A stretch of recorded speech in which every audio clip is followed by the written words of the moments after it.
Well, welcome to the American Freeman Show.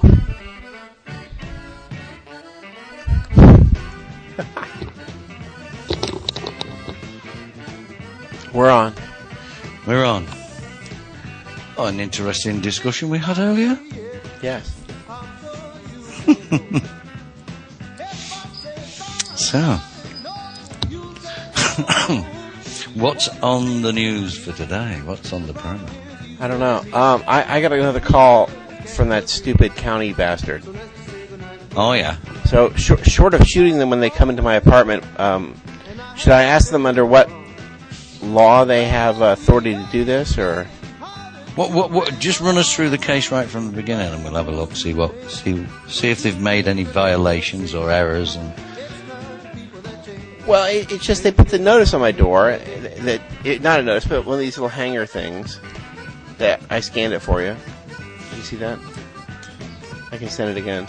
Yeah, then he calls again today and says, "Well, if I won't let him in, then he's going to go to the management company of the building here, and then he's going to get in with them, and he has to get in here, no matter what, to do his inspection." Someone has made a complaint. Well, it was the census department, but because they had to get in because desperation, you know what I mean, and they're going to get in or else. No, that's it. And so, since he denies having any connection to the census, which it is wrong for them to have called the county for this. Yeah. Because they're federal and there's this county. Well, you don't need to. You don't need to actually know this for certain. You just allege it. Right. Allege collusion. And then they've got to show that they're, you're putting the onus on them to prove there was no collusion. Yeah, so he denies that in another call. Remember we played that after the show. I can play them all on the air if you want. But so just to demonstrate now that he's not in collusion, he's going to go and push it all the way through on his own without, now another person has made the claim because he can't, you know what I mean? It's not like there's two claims. But why do they want to get into the property in the first place? Oh, there's a smell he has to investigate. Okay, so define the smell. I don't know. That's the first question. No, that's the first. He's got to define the smell first. If it's a normal, natural cooking smell, well, where's define the smell. Anybody can have a smell. Right, but I mean, it's just an annoyance because the census was desperate to get in. Now they don't even want it anymore, the census. But he's going to do his duty now, under his statutory whatever. Can I nail him on that? What do you think if I ask him under what law? Because he already has my call that says I don't consent. I don't wish to contract with you. So he knows I don't consent. Yeah, well, you see, if he has, if it's just a local ordinance, a bylaw, that's easy to push to one side. Right. I mean, he doesn't have a law that tells him he can do this, and I don't consent to the statute, so he's got nothing. You see, what gives the game away, Lenny, is he hasn't threatened to bring the sheriff and the cops with him. No, he hasn't done that, but he thinks he can coerce my the building management. The sheriff of Nottingham. Yeah, well, all you have to do is you contact, because you want to show that you're cooperating. That you're not dishonouring. If they open that door, I'm shooting at them. You're not dishonouring anybody, but write to the management. Give the management people notice that this guy has complained that there's a smell. Well, you're alleging that is a fraud, but and they have to arrest that fraud before going further, and they need to define the fraud. Define what the smell fraudulent is. Smell. Define it. Fraudulent smell. Yeah. Yeah, I mean, it could be a completely natural smell. It's not. What it is it's the smell of I won't fill out the census. It's the smell of you know your rights. Yeah. Just find out. Say it's the smell of freedom. Yeah. Damn it, damn you, freedom. So I mean, obviously they know who you are now. I mean, somebody is going to say, "Oh, he's one of these Freeman nuts on the land," you know. Yeah. Oh, let's go after him. Let's make his life a misery. Well, see, this is one of these jerks that doesn't know the difference between statute and law, and he thinks he has the absolute God-given right to come into my apartment. He's gonna be mistaken with all kinds of shots in him. You know, well, I'm not taking. You have the right to privacy. You Yeah. have the right to privacy, unless unless he obtains a court order. Yeah, he's not The gonna only get that. thing that actually overrides that is if, for example, you were on town gas and somebody complained of a leak. Well, they've got to be able to get in there to stop explosions and things. Or, you know, there's certain things that they can do without a court order, but they are very few and far between.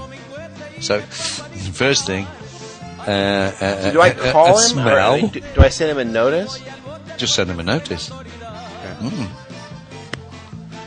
But see, he's also the kind of jerk that wants instant reply. You know. Well, sorry, you have the same benefits as everybody else. You've got 7 days to object, but you never object. Actually, you protest. If you object, then you are operating within their system. I If know, you but protest. You protest. You don't object in a court of law. You protest that statement. You know, Your Honour, I protest. Blah blah blah blah blah. And that's the reason why I protest. And then they've got to look at that before they even go any further. You've got to look at that protest, and he's got to rule on that protest. And if he just says, you know, "Oh, forget that protest," then I'm sorry, Judge, but you've just failed in your fiduciary duty to uphold. You know, tie him up. Yeah. Tie him up. You know. What form should the notice take? I mean, just notice of understanding in town. Just a notice, yeah. Just a notice of understanding. You understand that this complaint is made. You allege that this complaint is a fraud.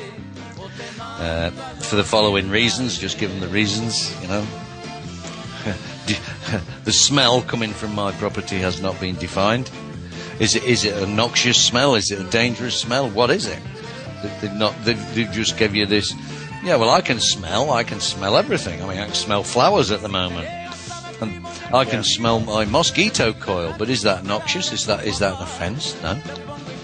So, define the smell, because otherwise you're predicating this case on a fraud.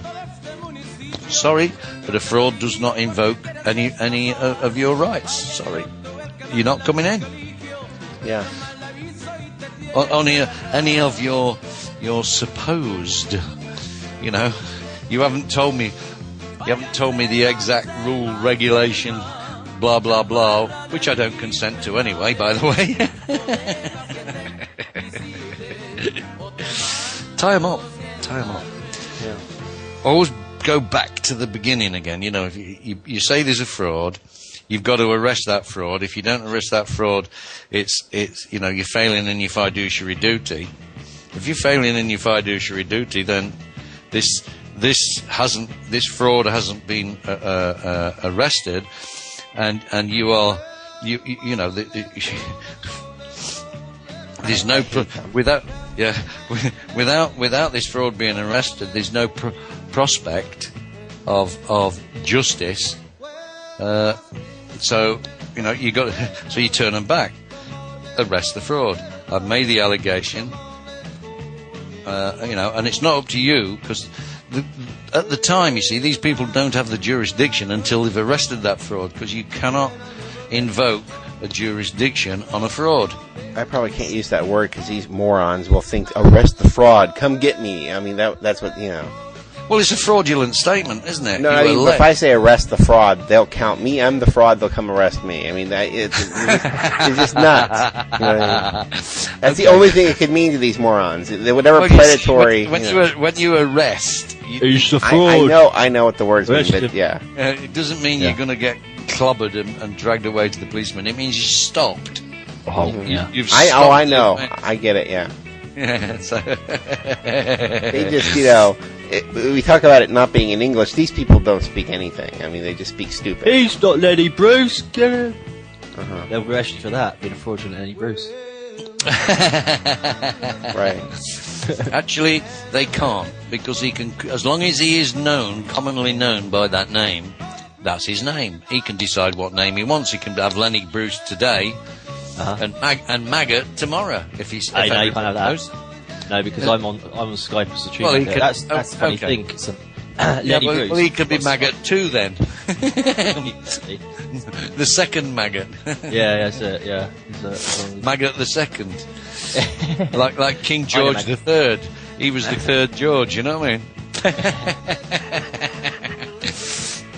funny Yeah. thing is, if you've got Skype installed and you search for Lenny Bruce on the internet, then it automatically will post a link to him on Skype. Well, that's it. You see, so you are commonly known as Lenny Bruce, so they can't even complain about that you've changed your name.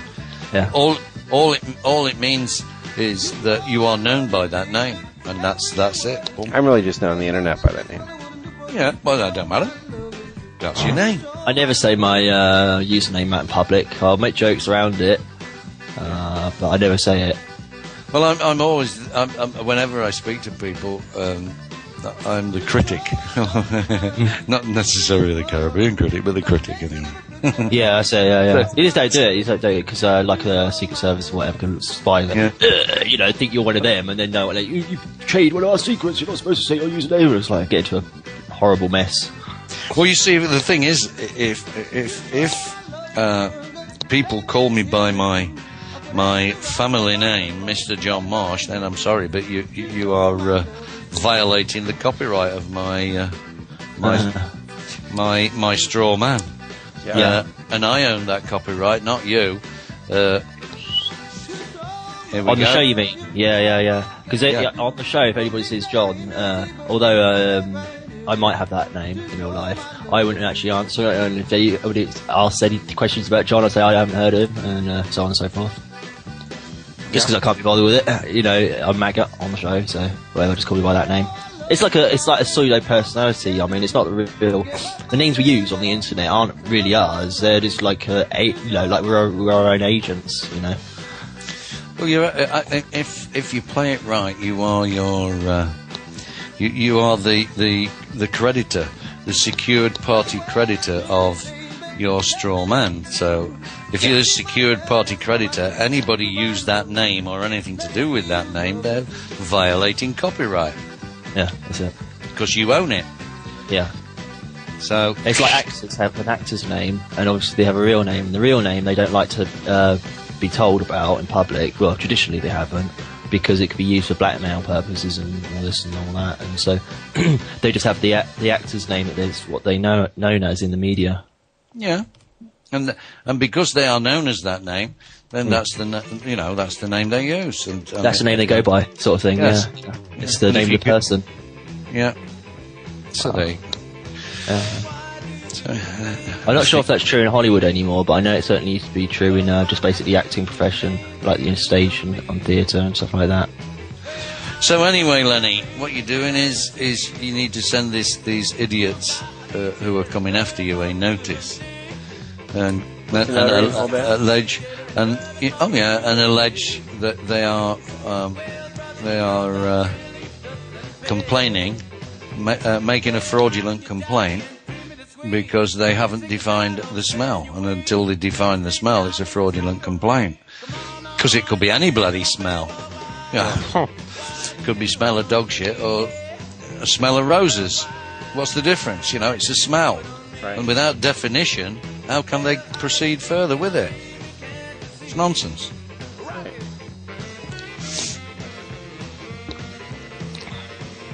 So you don't tell them how to define the smell. You just tell them define the smell, or else this is a fraudulent claim.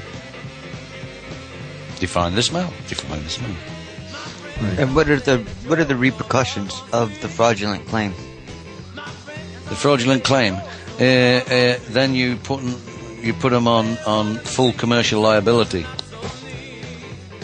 You notice them; they stand on full commercial liability, and you want their oath, and you want their bond number. Oh yes, Are we off air? Yeah, it's fine. Just keep going. Okay. So You know, you have a fiduciary. If you're on oath, or you're one of these people who's on oath, then you have a fiduciary duty to substantiate this smell. What is it? Because if you don't, then just a smell is nothing. You're going forward with a fraudulent claim. So, and just keep the best way to deal with these things is just to keep returning to the beginning. So you go through all the steps again, then return to the beginning again. And if it ever does come to a case, you just say to the judge, how many times do I have to show, demonstrate that this is a fraudulent claim, trampling all over my rights, before this fraud is arrested, before it's stopped. There's little prospect of me obtaining justice out of this, until this fraud is arrested. Now, I hear full commercial liability quite often.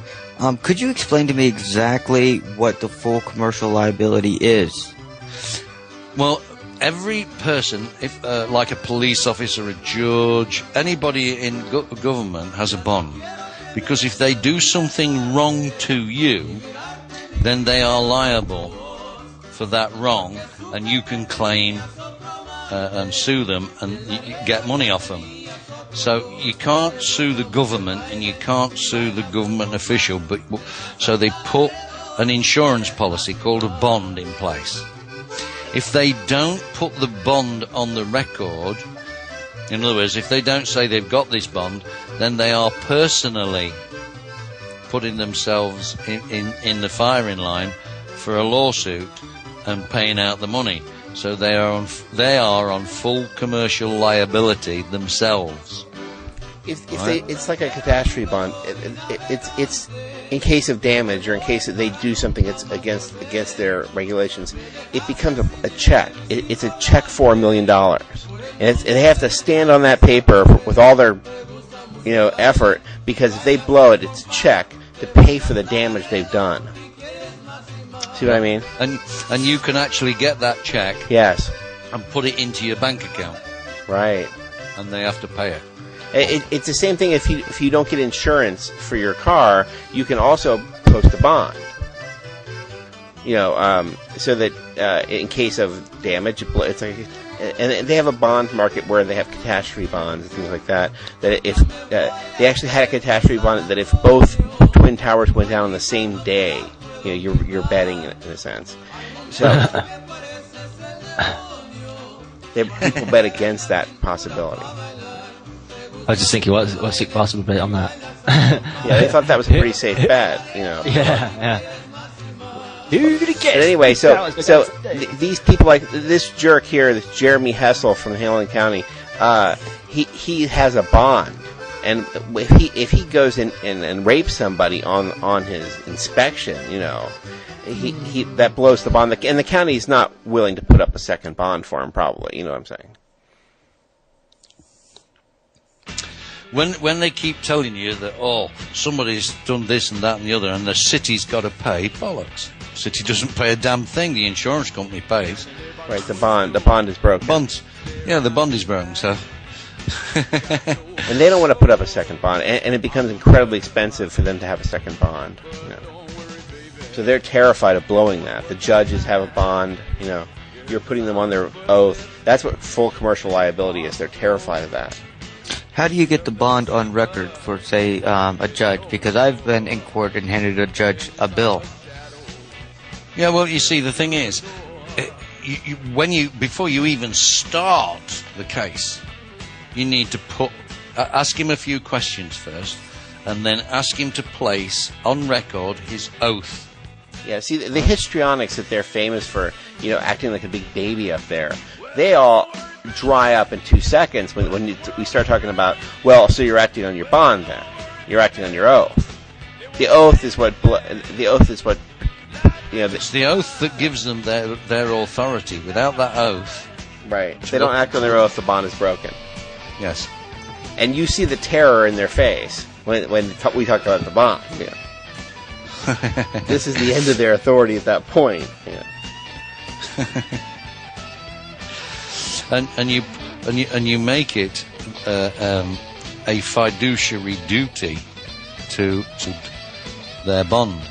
You know, you're putting them. You're basically saying you've made this oath. I'm holding you to that oath.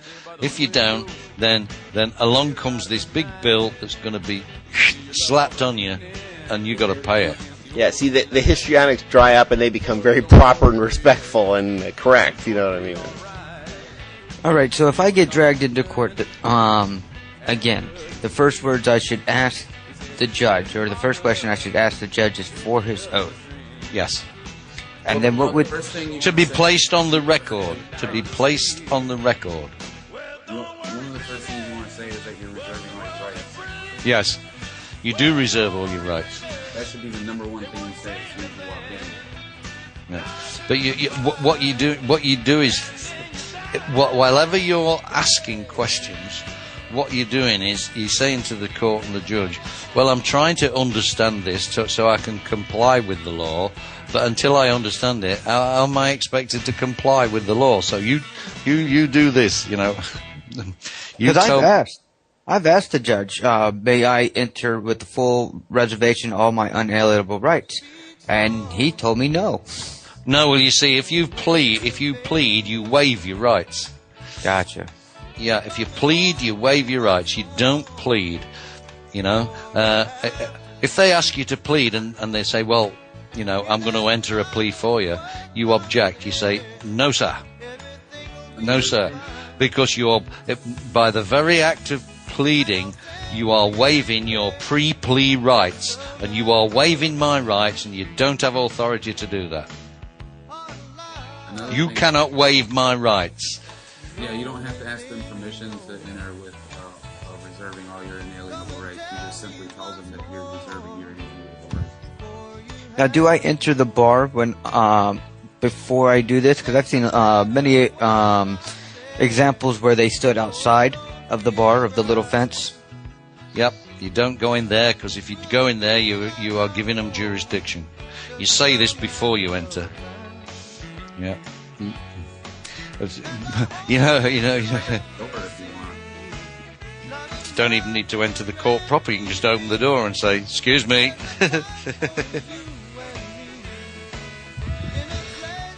So this is an educational show after all.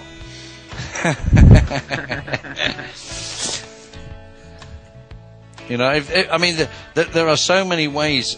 Even if you've you know, you're in that situation and you're behind the bar and they say, how do you plead? You go, I don't, you know, I'm not here to plead. I'm here to state my innocence. And the judge is going to say, oh, well, I'll have to put you down as not guilty. No, Your Honour, I'm here to state my innocence. Some people have walked into court with a paper they were sent, and they say things like, I am here to deal with this number. You know, I'm not here to plea. I'm here to deal with this number, and they all lose their mind in court. It's pretty funny. But there are many ways to say it. What Caribbean has said is correct. But you see, if they enter a plea, then your immediate response on your behalf is to place them on full commercial liability. Now, what if you've been there's been a capias put out for you? Hello, can you? Keep going with your question. Okay. What happens if there's been a capias put out for you and an officer picks you up and forcibly brings you into their jurisdiction? That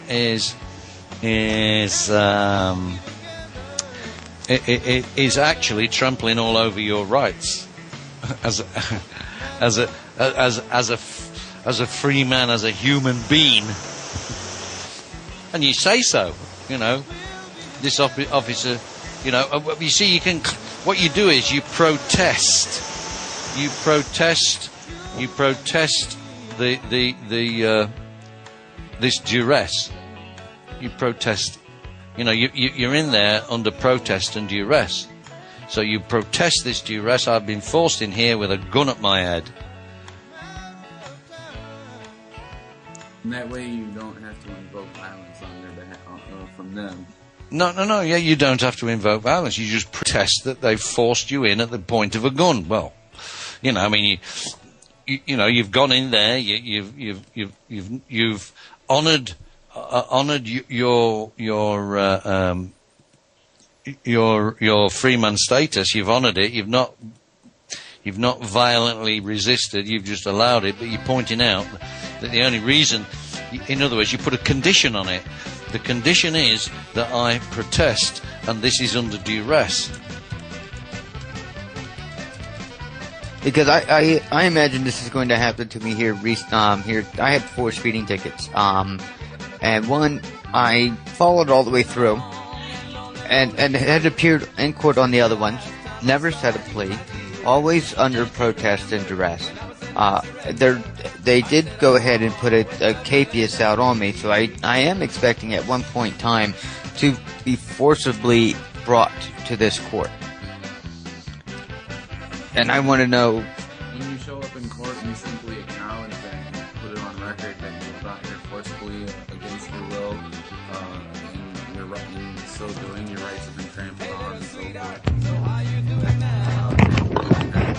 Protest and duress. It should be noted that you have. Otherwise, you can get the consequences. Seems we're having technical difficulties. Yeah, we're still not on the live stream yet.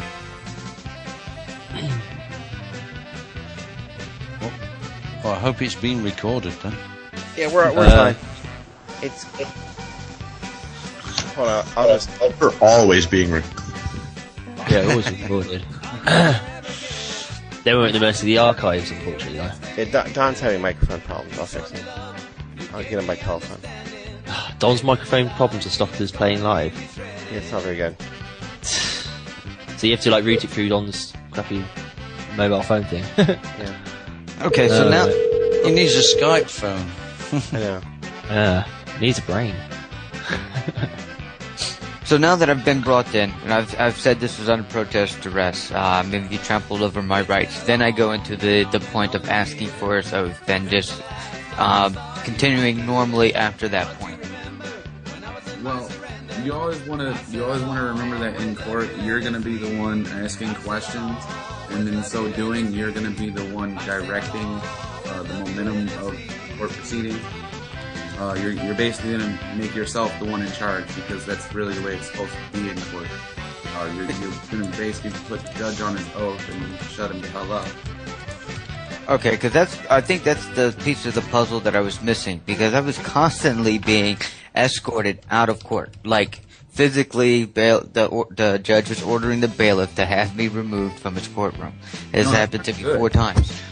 Well, if that's happened to you 4 times, you see, unless they can substantiate that you are being disruptive in the court and not acting in accordance with procedure, then they're screwed, because that's a violation of your rights right there.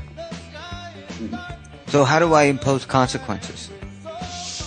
You put a notice on the judge to honour his oath and his fiduciary duty to the law.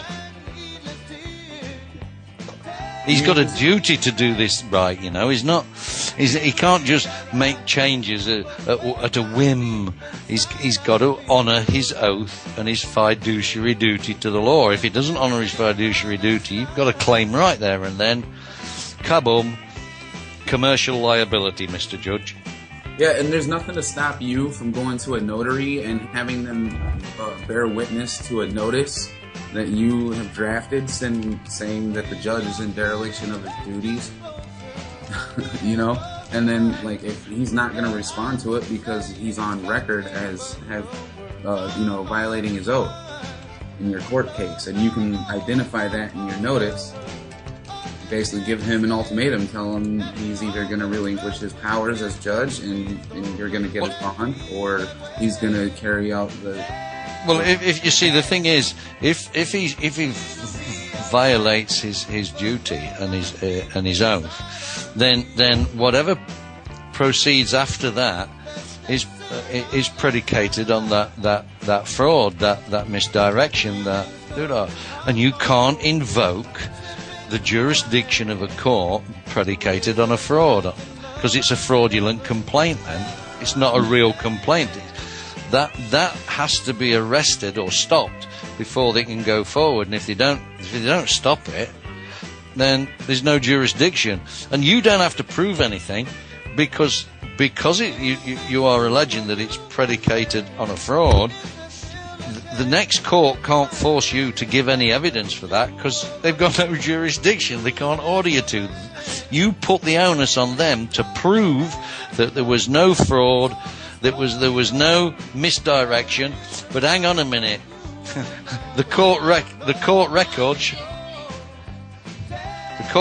shows there is.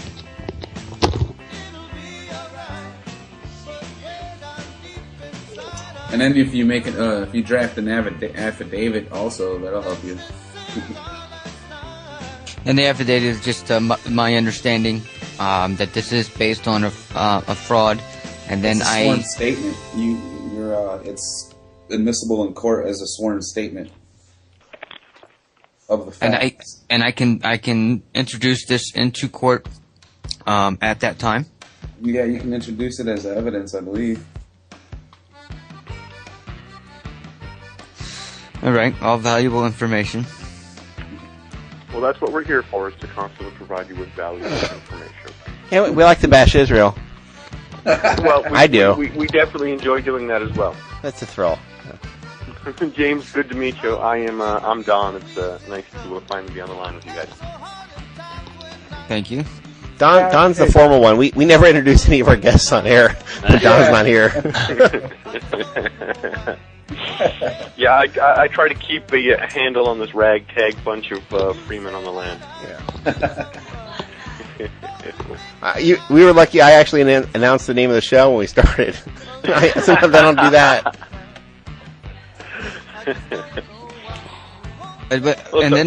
I get these judges so hot, especially when I get to a point where I know they're not listening, and I haven't. And like I said, I've missed this nice piece of the puzzle here with the oath for the record. But I get to a point where I was like, I'll waive that. I waive that benefit. I waive it. Everything he says, I waive. And then after about the third or fourth time, they have me escorted out of court. And it's a constant. I'm always being escorted out of court. But they always give me a date to return. That's what blows me away. No, you want to be told to leave, not escorted, and you want it to be done. Yeah. Right. They can't escort you out of court. Because what happens is if they escort you out of court, you basically agree to the contract that you have to leave the court. On the contingency that you have to come back. Right. Yeah, but they physically removed me. Well, I have the bailiff. Yeah, but you see, hit my arm. Yeah, but listen. If they're going to physically remove you, you protest. Immediately protest. This is put it on the record. Yeah, put it on the record. I'm acting under protest and duress. Duress. They could just do that. And you also tell the bailiff that you are a sovereign person. You put your hand on me, and I'm going to sue you for fraud. Yeah. That's for assault, should I say? Yeah. You lay your hands on me because I'm in the custody of this court. And I'm already in custody. Yeah, I'm already in custody in this court. You don't need to lay your hands on me.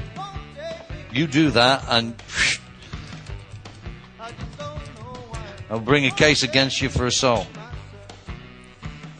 And by the way, if they do that illegally, you're allowed to resist and break their arm. Because that's self-defense. Because they're basing it on a fraud, then, you can't be arrested on a fraudulent claim, a false arrest. You are allowed, I know they'll probably tase you, but you are allowed to resist. It's the law. You can resist this false arrest. And that's what the bailiff is doing, is falsely arresting you to drag you out of the court. But you're already in custody. Come on, Judge, what the hell's going on here? See, resisting, though, that's the conflict. You don't want to do that. Oh, no. They initiated the conflict by putting their hands on you. Yeah. You have a right to personal defense when somebody is attempting to commit any kind of a fraud or duress action against you. You don't realize how powerful this "I don't consent" thing is. I don't consent for you to touch me. I understand that, It's but huge. you can't tell me that if one bailiff comes up and like grabs your arm and then you do some flip. Remember six what more you're doing. Just remember what you're doing. You're getting all this on the record of this court. Maybe it's just one judge or a magistrate or whatever. You're getting it on this lower court. And all you're doing is getting evidence on the record. Bump, bump, bump, bump. Okay? Loads of evidence on the record. Then when it comes to your appeal, all this is court record. And you're going to go to a higher court this time and appeal to the higher court. Look at all these errors they made. How many times do I have to show fraud and mistakes and injustice before you quash this case? It's nonsense, Your Honour. You know, there seems little prospect of me, obtaining justice because of all, all these frauds and errors that's taking place.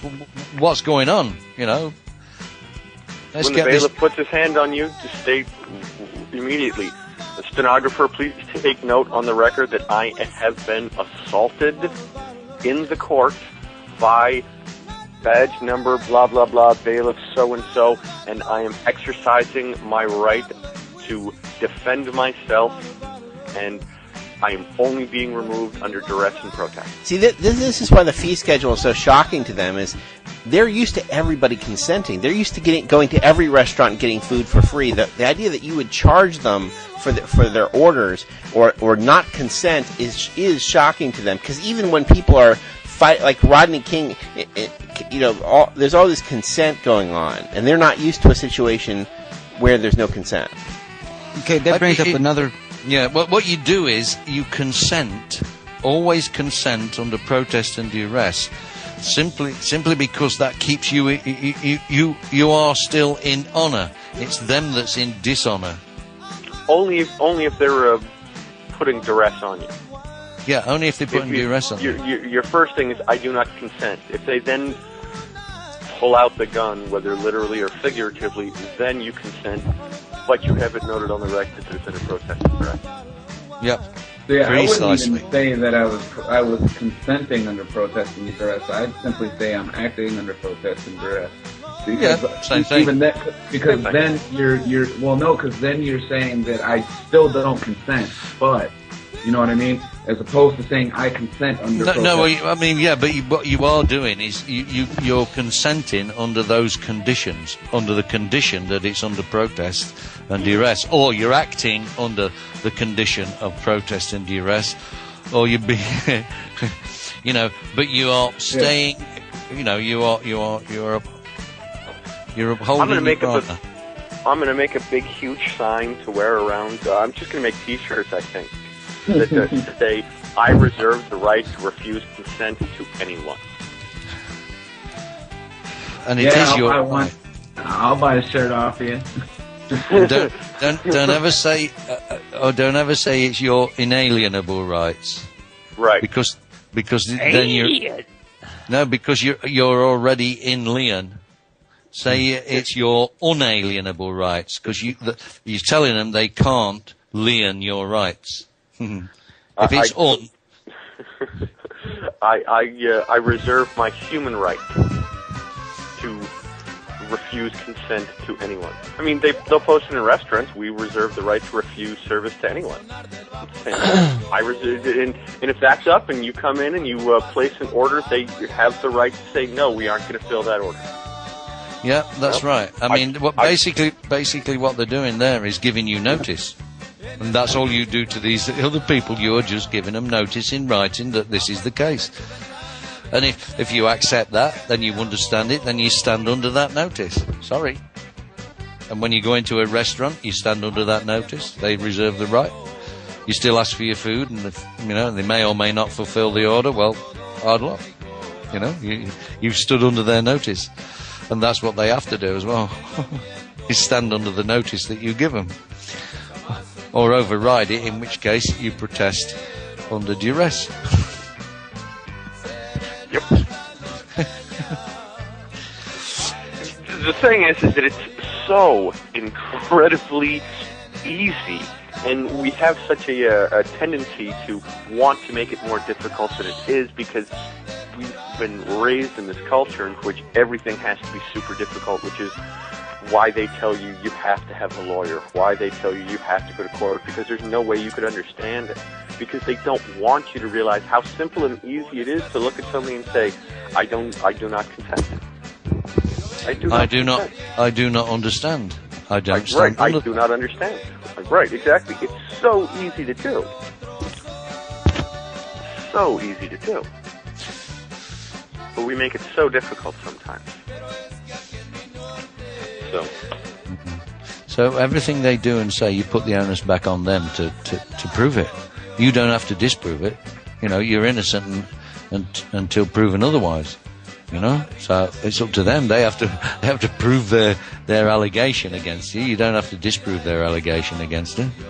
Well, it's a logical impossibility to prove a negative. Yeah, I cannot prove that I am not guilty. You have to prove that I am. Exactly. I can declare my innocence, and I can prove my innocence, but I can't prove that I'm not guilty. That's a logical impossibility. Never deal with that type of a plea. Never accept the negative form of it. Make them have to make them accuse you. Yeah, you have to. I think you have to establish beyond reasonable doubt that the person's guilty. Because it's like probabilities, isn't it? You know, you could be like 0.01% uncertain that they didn't do it because like 1 million people saw them do it and everything else. But you can never be like 100% certain because nothing ever is. It's quantum. Yeah, science. but a reasonable doubt. What is a reasonable doubt? Okay, just define reasonable doubt. Well, yeah, I know. But I know. Wait. My understanding of Black's Law Dictionary is definition. You define reasonable doubt is that they got the colour of my jumper. Reasonable doubt that they got the wrong man. Is it that I was wearing glasses and I don't, or I had a beard and I don't?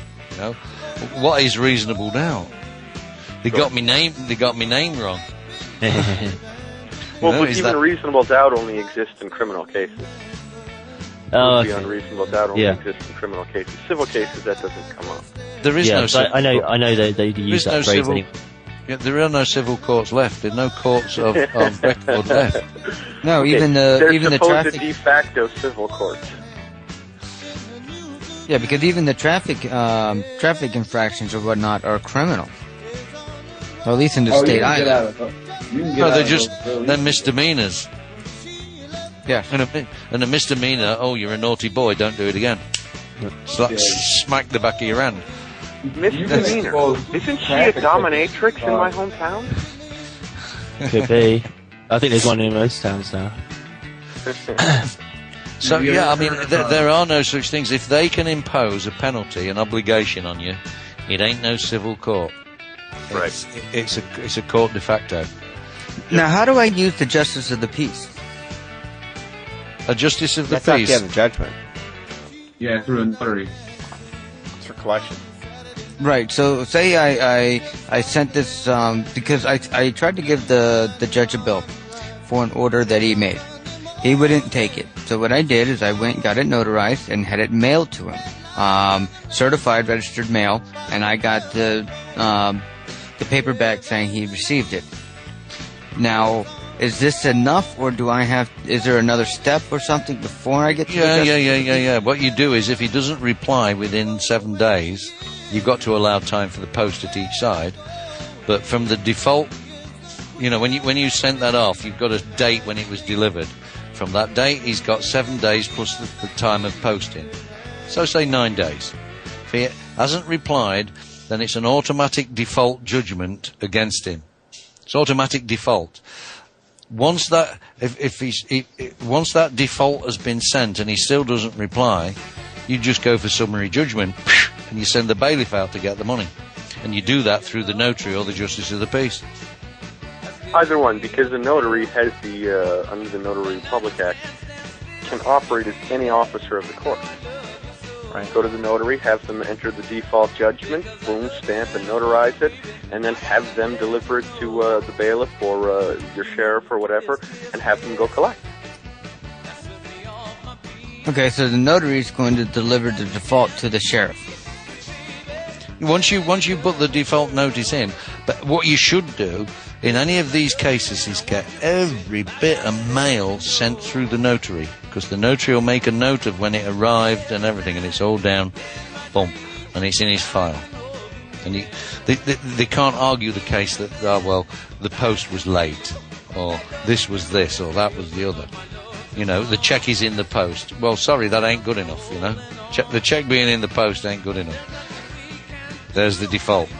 It's not arrived. The notary will know it's not arrived, so then he serves it. Default judgment. Boom, and it's automatic. Now, just to give I want to give a bit of a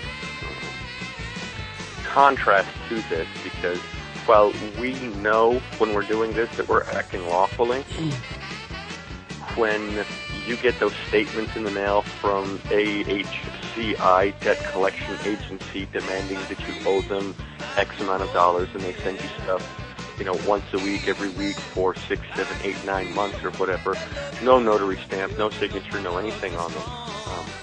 The reason they're doing that is because they cannot operate under lawful principles. A statement is not a bill. Your credit card, everybody assumes that a statement from the credit card company means you've got to pay it. No, it don't.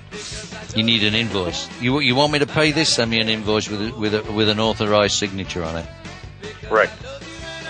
So the reason that the reason that you can operate this way, that you can go to a notary and have a default judgment put in from the initial date of your first notice or a presenting of the bill, within 30 days be able to actually bill them and get that money from them, is because what you're doing is operating lawfully. People don't understand that you can do and operate that way, because we so constantly get harassing phone calls from debt collectors. We get letters telling us from our credit card companies that we owe them money and everything else, and we think that if we don't pay, they're going to come after us.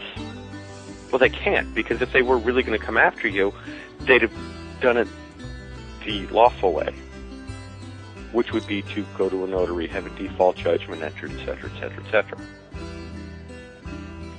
You see how that big difference exists there. What you're doing when you have that default judgment entered is acting lawfully, and even if the judge says, I refuse to pay that, great, that's a violation of your oath, that's a violation of the law, and I'll just go after your bond certificate, and you'll wind up in jail. Have fun with that. It's a violation of his fiduciary duty to operate within the law. So, okay, you've broken the law then, pal. Now, while you're in court, can you, because I've heard other people say that you are able to appoint the judge your fiduciary. Yes. Now, is this something that you have to verbally do? No, you just give him notice. You can give him notice. You tell him, and then you just hand the piece of paper to the clerk and carry that across to the judge. You have to actually serve him. And when you give him the notice, make sure it's printed on both sides. So he can't say, I can't see that. Right, and get it, flip it over. And enter it into evidence. And have it read back. And have it read back from the court recorder that this has been served. Then, as a member of the law society, as a lawyer, attorney, or whatever, doesn't really matter. There are rules in the law society that they cannot turn down an appointment of fiduciary. They'll lose their license to practice law. He won't be able to be a judge anymore because he's turned down an appointment of fiduciary. You could also make the prosecution your fiduciary if you wanted to. That would really screw him up. He's got to defend you and prosecute you. And that would be easier to deliver. You're not approaching the judge. You're not trying to get past the bailiff. All you're doing is going across the aisle. No. That's why the first thing you do is you enter it into evidence. If you enter it into evidence, they can't do anything about it. It's entered into evidence, and it's on there. It's on the court record. Right. They can't deny it being entered in as evidence. Plus, which, if you take the opportunity at the beginning of the trial to get the judge on record to agree that everyone in this court is equal under the law, why are you worried about approaching the judge? They're just another human being. They have no more power in that courtroom than you do. And you see, this is one of the things that one of my friends did. He asked the judge 3 simple questions. Are we all of equal standing under the law? And the judge said, well, yes, I suppose so. He said, I suppose so, right? Then he asked him, he said, does this court operate without prejudice? And the judge says, oh, absolutely, yes. You know, am I presumed innocent until proven otherwise? And the judge gave a positive answer again, yes, absolutely. Then he said, just to clarify the point, Your Honour, right, is everyone in this room, including me, of equal standing under the law? And the judge said, yes. So Matt just turned around and said, I now dismiss this case. Thank you for your time, and left the court. Awesome. And he left the court. The judge said absolutely nothing. The prosecution said absolutely nothing. The clerk to the court said absolutely nothing. And the 2 security guards guarding the door parted and let him walk out. Nobody said a word. That was acquiescence.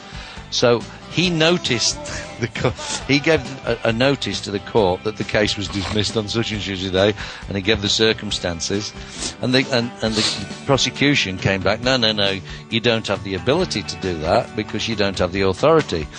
And so Matt turns around and says to him, the judge did, and he didn't object. He acquiesced in this. So the man who did have the authority agreed with the verdict. Oh no, it don't work like that.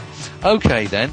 Either the judge was lying to me, he misled me, and he also misled me about being innocent until proven otherwise, so he's failed in his fiduciary duty, and to proceed with this case further is a fraud masquerading as a complaint, and therefore the court has no jurisdiction anymore. So did the prosecutor contact him afterwards? Yes, after the case, yeah, after it had all been dismissed. And in fact, when he was leaving the court building, the security stopped him because he got a camera, right? And then they called the police. The police looked at the camera, examined it, saw there was no recording of the case inside the court, said, okay, gave him his camera back. And then the police asked the court security, does he need to go back inside? Is there any reason for us to take him back? And they said, no. Wow. It's finished. So now he's got that on record too. And he would be able to subpoena whatever officer. Yep. Yeah. He can petition the court to subpoena these witnesses.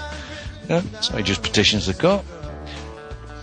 Don't you love it when you hear success stories? Just makes you happy to stand. Yeah, but what they've done now is they've sent him these fraudulent documents called antisocial behaviour orders and other things. So he wants to consent to some weird rules now. Now he's popular over here. Yeah. So what we've done now is we've sent these things back, asking all sorts of questions about these documents, and saying, hang on a minute, this is nonsense. I'm being asked to say I will not allow visitors, doesn't say visitors to his house, but visitors to throw rubbish on neighbours' gardens. So he's going to, and various things like that. So he's written back to him. He says, okay, give me a badge and a silly hat and a warrant card as a policeman, then I can do that. But until then, I'm not responsible for these scallies that come down from Liverpool into Leeds and throw rubbish around. How can I be? So again, you see, you're just tying them up in knots. Which is so much fun. Oh, we're having great fun with it. It's so much fun. Speaking of which, CC, I want to share this with you. I shared it with Lenny last night after it happened to me, and it's part of an ongoing thing that I've been having.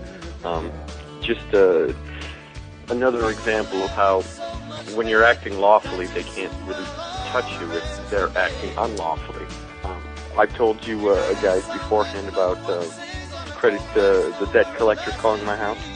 Mm-hmm. And I may have mentioned on air yesterday that one had called me and asked for Donald Perry. And I said, are you looking for the person, Donald Perry, or the human being commonly referred to as Don of the family Perry? And the guy goes, was there a difference? And I said, well, of course there's a difference, and started to explain it. And he goes, well, that's just gibberish, and hung up on me. So they called back again last night. I answer the phone. I love answering the phone when these people call now. I used to get so freaked out and scared by it, but I love it. It's so much fun because I answered the phone and they asked again, is Donald Perry there? I said, are you looking for the person or the human being? I guess the human being. Okay, how can I help you? Well, I'm calling because I'm a debt collector. I'm very sorry to hear that. What? I'm sorry to hear that you work for a debt collection agency. That must be awful. Anyway, I'm looking for... Well, you should be happy you've got a job. You should be happy you've got a job. Yeah. But so he continues, he goes, well, I'm looking for the person that's attached to the Social Security number, and starts reading this thing off, and I go, I'm sorry, that's attached to a person that is a dead entity thing, and I'm not a dead entity, I'm a human being, so can I help you? And he goes, I guess I don't know. I'll have to transfer you to somebody in the legal department. I said, okay. Oh, I'd love that. Yeah, please do. I love that. And waited, and waited, and waited, and waited, and then they hung up on me. No. So I'm like, no, that's not how this works. I called him back. Sorry for him. I called him back. This person gets on the phone. I said, hi, I actually was just hung up on. I'm trying to resolve an issue with you people.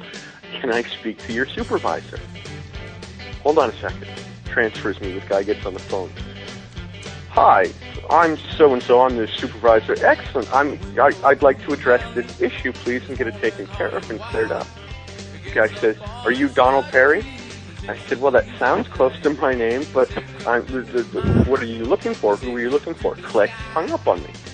So I call him back again and instantly demands to talk to the top supervisor in the room, who starts calling me Mr. Perry, and I say, I'm sorry, you can't call me Mr. Mr. is a legal reference term. I refute that. If you want to call me anything, call me Freeman Don, or you can just call me Don, that's fine.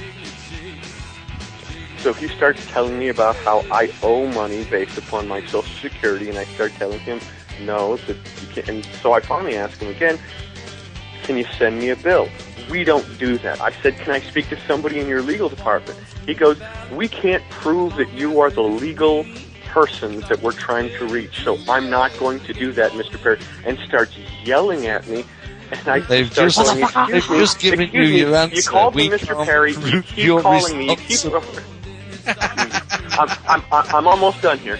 I said, you keep calling my house and harassing me, trying to reach something that doesn't exist and bugging me. He goes, well, I'll just take you off the list and no one will call you and bug you and harass you again. Click, and hung up. Ah, yeah. Win, one win, another win. I was like, I tried to do everything that I could to be amicable, to ask questions, to ensure that I was answering their questions, but only if they knew the questions that they were asking, and they hung up on me 3 times in a row. Actually, to refuse offers, because you were going to say, okay, I'm offering payment here, to refuse it 3 times, that nullifies the bill. That's it, gone, it's finished. And so my phone hasn't rung yet with a single collection call at all today. Beautiful. Oh. And usually they call like 2 or 3 times a day. Now, so, now you've spoilt the story now. Now we can't talk about it anymore. Good grief. The show's gone right downhill now. Well, we get down with everybody's problems. We'll go back to Israel again, because we want to bash them some more. Israel. Surely there's something in Hot Aretz for us. We'll find something. We can always find something. They do something wrong every minute, so don't worry.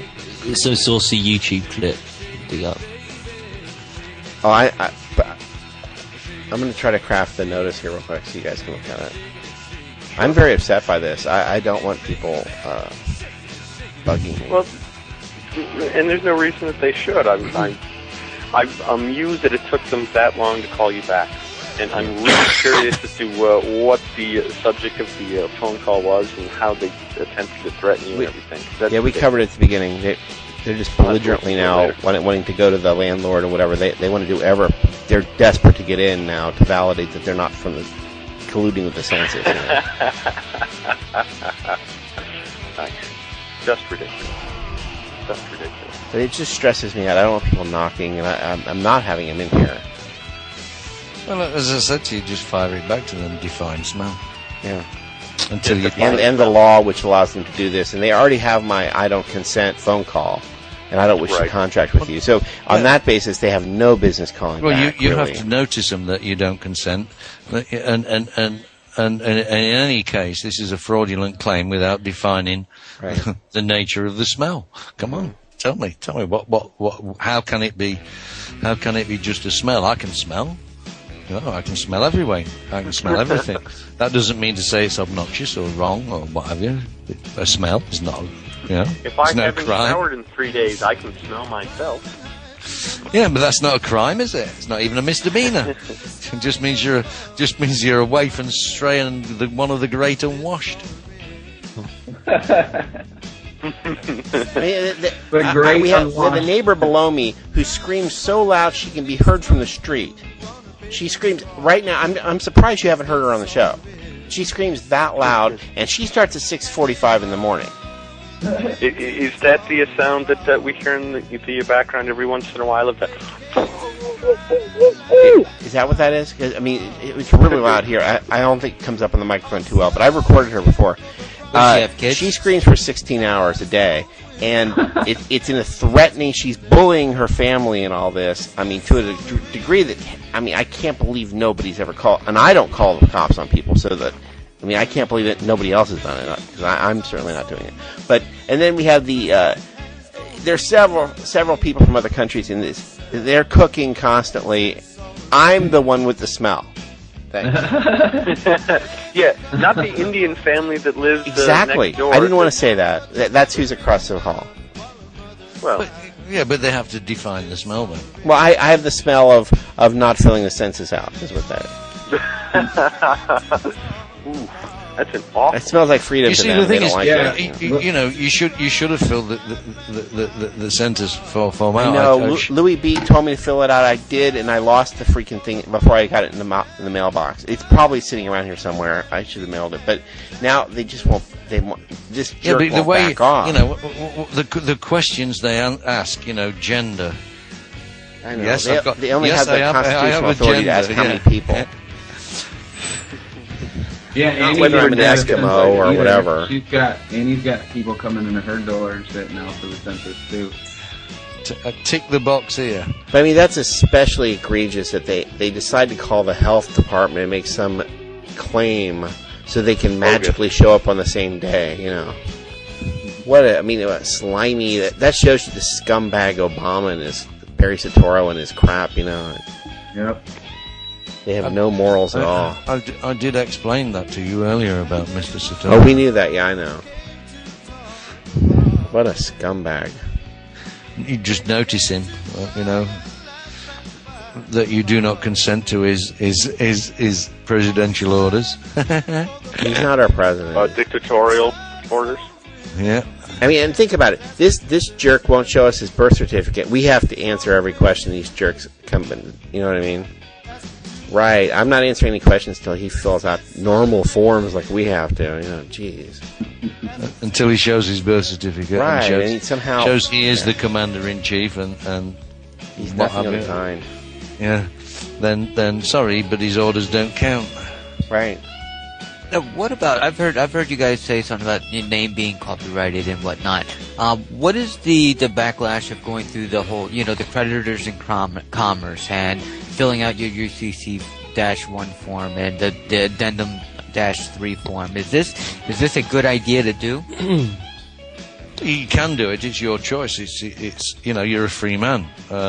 If you wish to do it, Yeah, but what all it's doing is you are claiming to be the secured party creditor of your straw man, or this fiction that they've created so they can clobber you in their corporate courts, or try to clobber you in the corporate courts.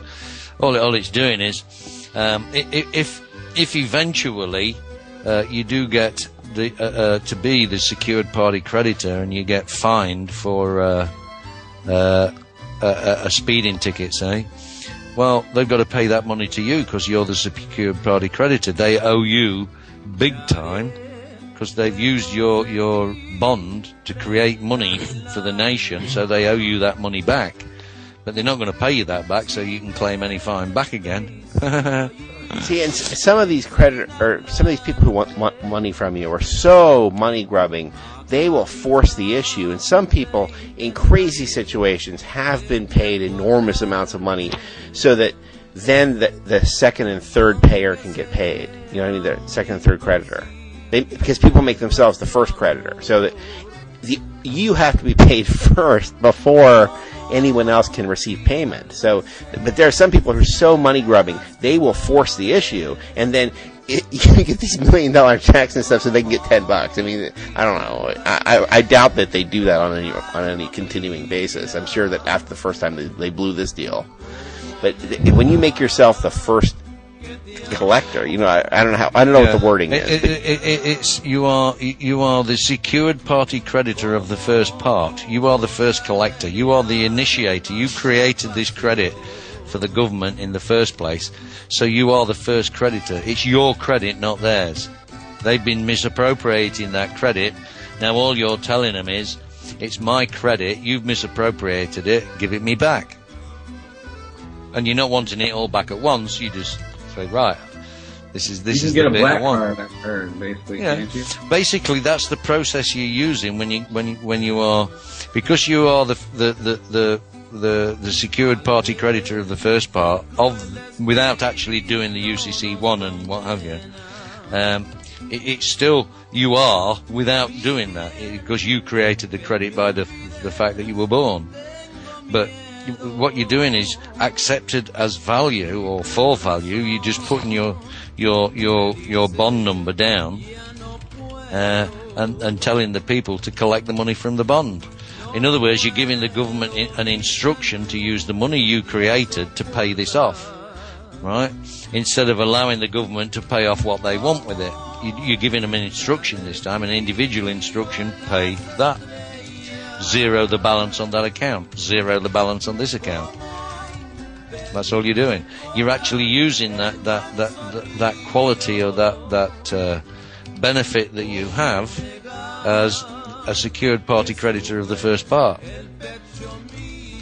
That's what the accepted for value is based on, or accepted as value. And James, I don't know if you've watched any of Menard's stuff or anything. Yes, but, yes, I have. His sister is a lawyer with the Canadian government, and anytime he comes across and he finds things, he always goes to his sister and asks him, or asks her rather, is this valid? And if it isn't, she'll say no. And if he's got it partly right, she'll say, well, here's the problems. And if he's absolutely right, she just shuts up and says no comment. So when I first started looking into whether we create money for banking systems or the credit system, so like if you went to a bank and took out a loan, you've actually created money for them and everything else, I went up to my mother, who has been in the banking industry and been a mortgage underwriter and a loan officer and everything. Since I was born, I'm in my 30s now. And I asked her and presented her some of this information and said, is this true? Is this generated by the person who signs the promissory note and then signs the check and everything else? And she goes, how did you figure that out? Like she's mad at you. Like, oh, you see, if you get a bill and it's got a remittance on the bottom, this little bit you're supposed to tear off with your money, don't do the accepted as value, not for value, accepted as value, right? Pop it in the envelope, take it down to the bank, to the ATM, and deposit it in your account. Both the government or the agency that sent you this bill agrees that remittance is worth that amount of money. You've created a financial instrument of it by agreeing to the value of that, and by crossing it and putting the information that's required to accept as value on there. By crossing it and doing that, you have created a check. It's a check for that amount of money. Deposit in your ATM, they've got to credit your account or it's fraud. Yeah, I like that one. Clarify that one more time. What is the remittance? What is this? It's kind of an old-fashioned, thing, and so a lot of companies don't use it anymore. But some of them will still send you what they call a remittance. That's called twinning their income, and it is a form of money. I looked it up in the Black's Law Dictionary, and so you can deposit the darn thing, and then when the bank complains, it's the same story that Menard told. It's a check for the amount. I mean, it's like you can send them a check for the amount they're requesting and deposit the remittance, and now we're back to zero again. You didn't give them anything. Well, I mean, you did give them something, and they gave you the same amount. See, they expected you to send it back, and that means it's a form of money to them. That zeros the balance. I mean, you bought something for $44. Now they got $88. You see what I mean? It's not a bill. It's a remittance. Yeah. When you sign that promissory note, everything else, you created for them the money that they loaned to you, and then they're demanding that you pay that money back with interest. See, some of these companies are more bank than they are whatever they're selling to you. Like GM is also GMAC. They're in this Federal Reserve system. They know how to play these tricks. They make more money on GMAC than they do on the car. They don't care about selling you a car. They care about keeping you in debt forever. So a lot of these companies really are semi-banks, and they'll send you a remittance, and you think, oh, a bill. I'll pay that, and I'll send back because they desperately want that paper back, because it's double the money, see? It's your $44 payment and the remittance, and when they deposit that, they get the money off your birth bond. Over and over and over. It's criminal. It's called twinning your income. Yeah, well, it's called double dipping. Yeah. It's called double dipping. But if you deposit that remittance when you've put the two red lines across, and you're exempt from levy and your exemption ID and all the rest of it, and you've accepted it as value, you're accepting that remittance piece of paper with the amount on and signed by the company representative. Yeah. You are saying, yeah, okay, this is valuable and it's worth the value of the amount that's printed on it. It's a check, so you just deposit it in your own account. But your best move is to, like Menard said, is to throw it in the ATM, because then they've accepted it. Then when they don't want to give you the money for it, then go in and complain. But if you show up at the teller, they may not take this from you because they'll act like it's just nothing. Throw it in the ATM first, then go back and bitch. And then you see, the thing is, when you throw it in the ATM, you get a slip of paper back from them that you've deposited this amount of money. They're the ones that created the dumb system. Let them eat it. And the thing is, they're not getting cheated. They're a bank too. They can go to collect it too. It's not like they're out $44 or whatever we discussed. I mean, they go get it from your bond too. So nobody's out any money. Nobody's cheating anybody. And this remittance, all you've done is basically endorse the check. They hate that you know these secrets, though. But this remittance is going to be connected to the bill, correct? It's not. It's a check. You haven't been sent a bill.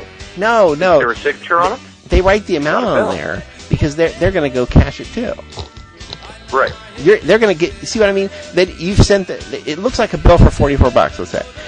So you send them a check and the remittance back. Now they have $88. They will put it through the same system. Right. Collect the money off your birth bond because that's the remittance.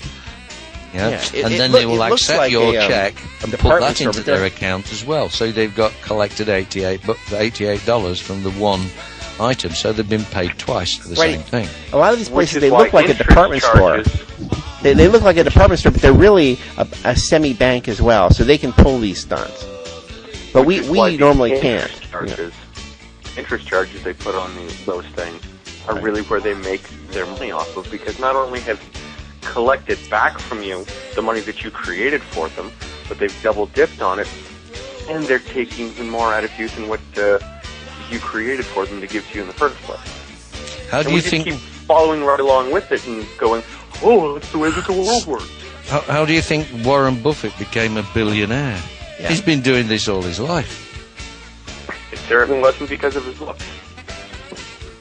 You know, these people, they know the system, but you see, if you deposit it, you know, if you go to the bank, you're not likely to accept it, as Lenny said, but you deposit it in the ATM. This is a beauty, and you get a receipt for that amount of money. And you go, oh, thank you. And then when you go to the bank, you take your receipt with you, and you say, well, look, you've also accepted this as being this amount of money, as this value. Where is it? I want to draw it out my account, thank you. Oh, but it's not real money. Sorry, but it is. You look, this is accepted as being deposited for that value. You've accepted the value of that remittance, that financial instrument. The guys at Menard recounts in one of his videos talking about this. The bank actually called the police, and the police showed up, and the bank tried to acclaim that the guy was defrauding them and trying to rob them and everything else, and the police took one look at everything and went, this is our deal, sorry, and walked out. It has nothing to do with us. Yeah.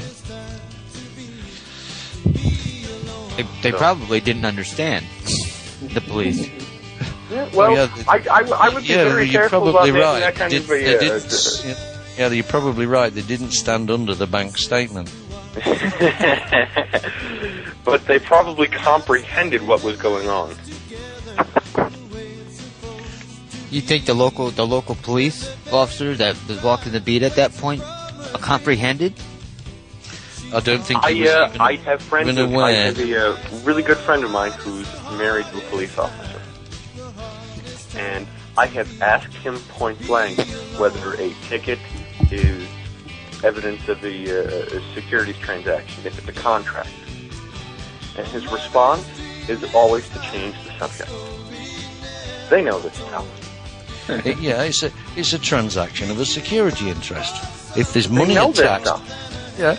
If that ticket is worth money, because when you get to court, they say, right, pay up. That ticket is worth money. If it causes value, and it doesn't have to be cash, it can be anything. As long as it's got value, it's a transaction of a security interest. In other words, they're saying, we have an interest in this fella for this amount of money. You know? And then they're subject then to the Finance Act and the Uniform Commercial Code. Whoa! Then we can really get to grips with them. And nothing better than listening to a judge say, well, I'm not going to hear any cases on the UCC. Sorry, that's not within your jurisdiction to decide. See, once you put it into that prospectus that it's subject to the statutes and what have you of Admiralty Maritime Laws and Trade, UCC, whatever you care to call it. Whoa, we don't want anything to do with that, because now we're involved in transaction of a security interest, and if we make a mistake, they're going to be coming after my bond.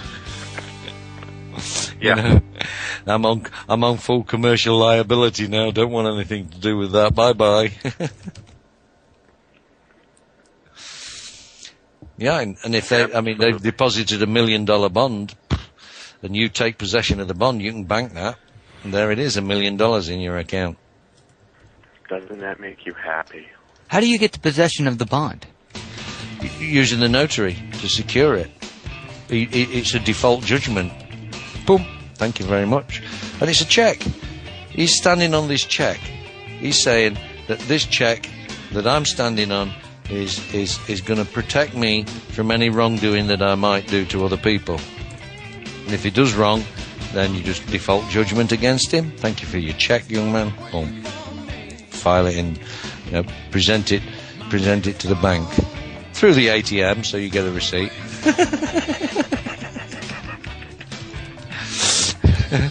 Oh, dear. Yeah. Hey, it's fun, isn't it? I mean, you got to admit it's fun. There are a few things more liberating and enjoyable. Even if you get things wrong, slightly wrong, and you suffer for it, it's a minor irritation until at each event you're going to learn a little bit more.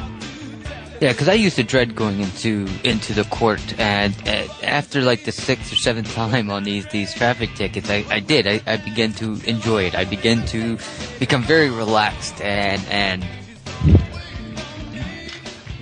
enjoy it pretty much. Yeah. Well, once it hits you that they have no power without your consent, and they're not smarter than you are. They aren't more gifted than you are. They have nothing under a lawful standing to provide them as being an authority whatsoever. You start seeing them as human beings, and part of you starts feeling sorry for them. Well, all I can say is, if you're not having fun, you shouldn't be doing it. Right. Because you are gonna come up against cases where you do lose. Oh, absolutely, you're gonna lose once or twice. Has to happen. Has to happen. But then you've got an experience to fall back on, and don't make the same mistakes that you made the second time you come up against the same thing. You make a mistake and it screws you up. Well, don't make that mistake again. It won't screw you up. Thing was that what you've got to be aware of, if you do make a mistake, they could slap you with fraud or contempt. Yeah, so there is a risk. There is a risk. So but have fun with it. Well, the way I see it, if there is that risk, but if they do go ahead and violate, then I do have the ability to commercial. Yeah, go after them commercially. Yeah, you've always got remedy somewhere or another, and if you're clever with it, you make sure that everything goes down on the court record. Just read that record back to me, please. Ask the court stenographer, just to clarify it to the court and me. Keep it, that the record is accurate. Well, then you can always go to appeal to a higher court, and everything's down on record, and they can't say anything different because it's actually recorded. Oops, yes, well, they violated that, Your Honour, when you're standing in front of the Supreme Court or whatever. They violated that and they violated that. How many violations do they have to do before I get justice? Now, I keep stenographers. Now, around here, those are, you go in and they say everything is being recorded. Now, is this the same, or should I actually demand? Challenge that, yeah. Please read that back to me. You make a statement, please read that back to me for the benefit of the court. In other words, you are giving the court a benefit. You are offering the court a benefit. Right? And the benefit is reading back the statement. And if they cannot? If they can't read it back, then for and on the record, I now state, and just repeat what you said previously. For and on the record. So then you ask them again, read that back to me. So that, for the benefit of the court and myself, to make sure that it's been recorded accurately. They can't not do that. Because each time you do that, that's another misdemeanor, that's another violation that the court itself has committed. You have these rights, that they can't violate. If they do, the court's just operating in dishonour and outside their fiduciary duty. And so you get that on the record too. That they're not upholding their oath and their fiduciary duty to the law. Come on. What are you going to do about it, Judge? Now, at this point, do you think they would start bringing in a stenographer? Well, you see, if they're recording it, they can just go rewind, play. Granted. Yeah. So, I mean, if it's being recorded, audio and video, just replay that recording. There you go. Replay that recording for the benefit of the court.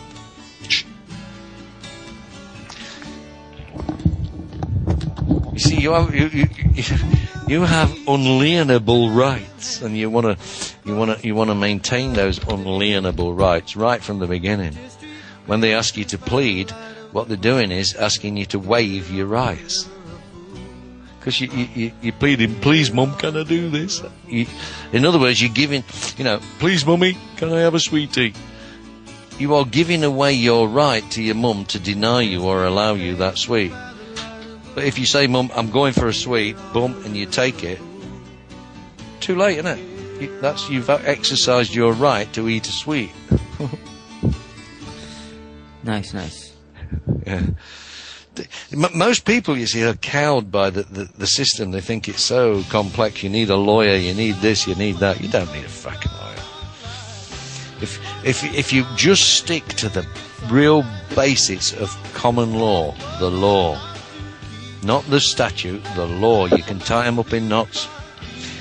In any case that's brought against you, you can start from the case. Then when you think it's coming to the conclusion, then you can go right back to the beginning and start it again. But in that case, Your Honour, what about this? Or what about that particular instance? You see, again, we go back to what Matt did. When the prosecution came to the court, they said he was drunk and disorderly and what have you, and the judge asked if there was, because Matt objected to that. He said, no, he said, I was just stood there. He didn't object, he just made a statement. Oh, no, that's not correct. I was just stood there smiling and waving. So basically objected to, without knowing he was objecting, to what the prosecution said. So then the judge asked the prosecution if there was any CCTV, and both the prosecution and the clerk said no, that shows collusion. Right? So Matt said, Your Honour, yes there is, that's why I was stood in that particular part of the street to smile and wave, because I knew there was a camera there and I knew it was working. Yes there is. Now the judge should have arrested that straight away. Should have said, Mr. Prosecutor, you're telling this court lies. Yeah, any further incident like that, and I'm going to find you in contempt of court. That is how he should have arrested that, but he didn't. He just ordered them to produce the CCTV, which he should have done anyway after arresting that contempt. See what I mean? So Matt's pointing out all these violations that they did time after time after time, which just shows that the whole thing is a set-up job.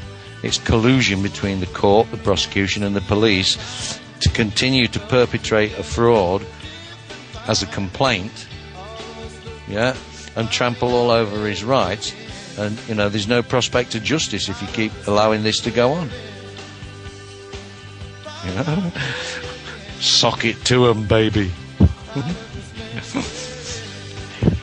Take a look at my notice.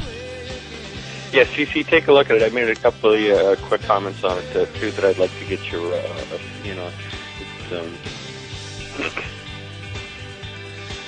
This is Stratius notice, huh? Yes, whereabouts this is his, as far as the county attempting to enter his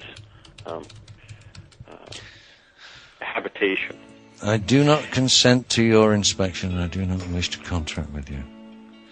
I do not wish. Never wish. Never wish. I will not contract with you. Okay, I'll change that right now. Never ask, never plead, never wish.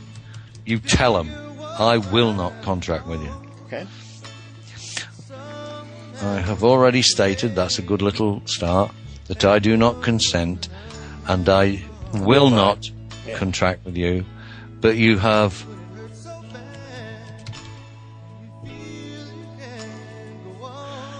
not addressed this point and have in fact, because you're going to get in fact ignored. Have not addressed what? And Have have not a- in fact ignored. Have not addressed You haven't not addressed this point, and yes, in fact, this point. Yeah, and in fact have ignored. And continue to harass and threaten me. Now And you're then when gonna- it says please, you're not gonna add. You don't want to. Please, no. No, you don't say please.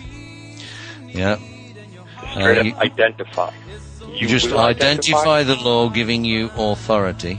Or just identify. But having said that, you know, when you said harassment and threaten me, threat, you protest the harassment and the threats, right? And and your attempt to place me. And oh, wait a minute, no, let's have a think. This is duress. You're employing duress against me. I mean, he's trying to force you. He's threatening you. Identify the law giving you authority.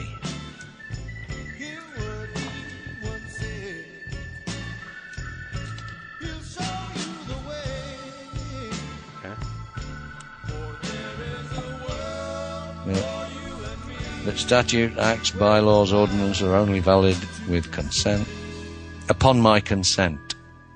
In other words, they have to stand on your consent. Upon, not with, upon my consent. They've got to stand on top of your consent. Otherwise they fall off. Well, and you know what? Anytime they try to stand upon my consent, I step to the side. I ain't holding you up. You're 575 pounds. I know you ate McDonald's for the last 6 months. Yeah.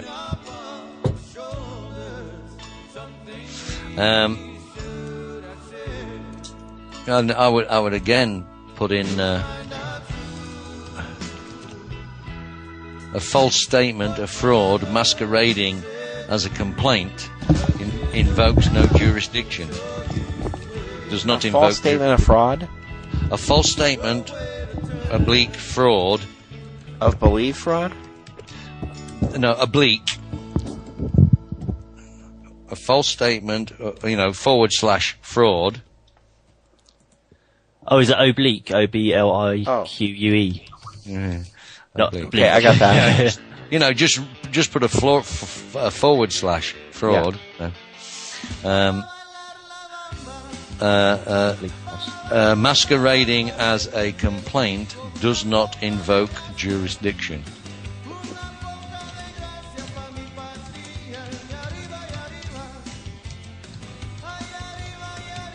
Okay.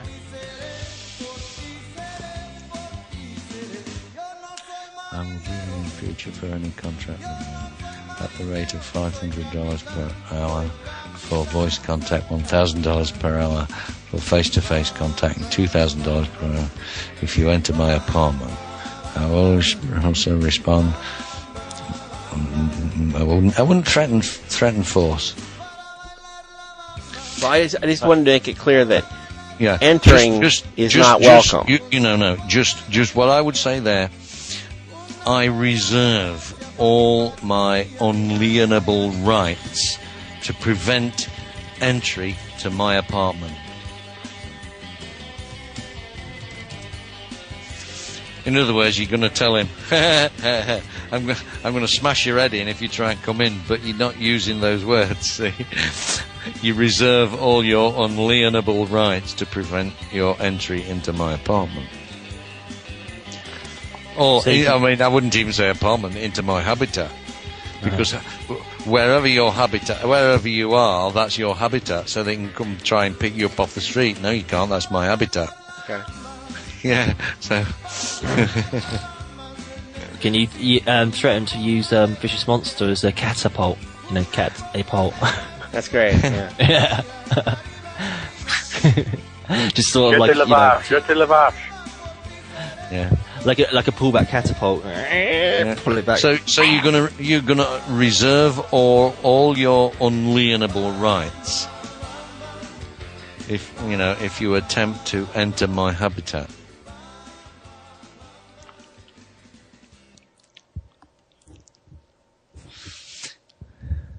I would change in the next line where your claim is false in every way and you have no authority, but you have also failed to identify smell. I would say, and you have failed to identify the term smell. You got to define the smell. Smell. Identify and define the smell. So you're asking him to define the smell as being obnoxious or whatever. Identify it.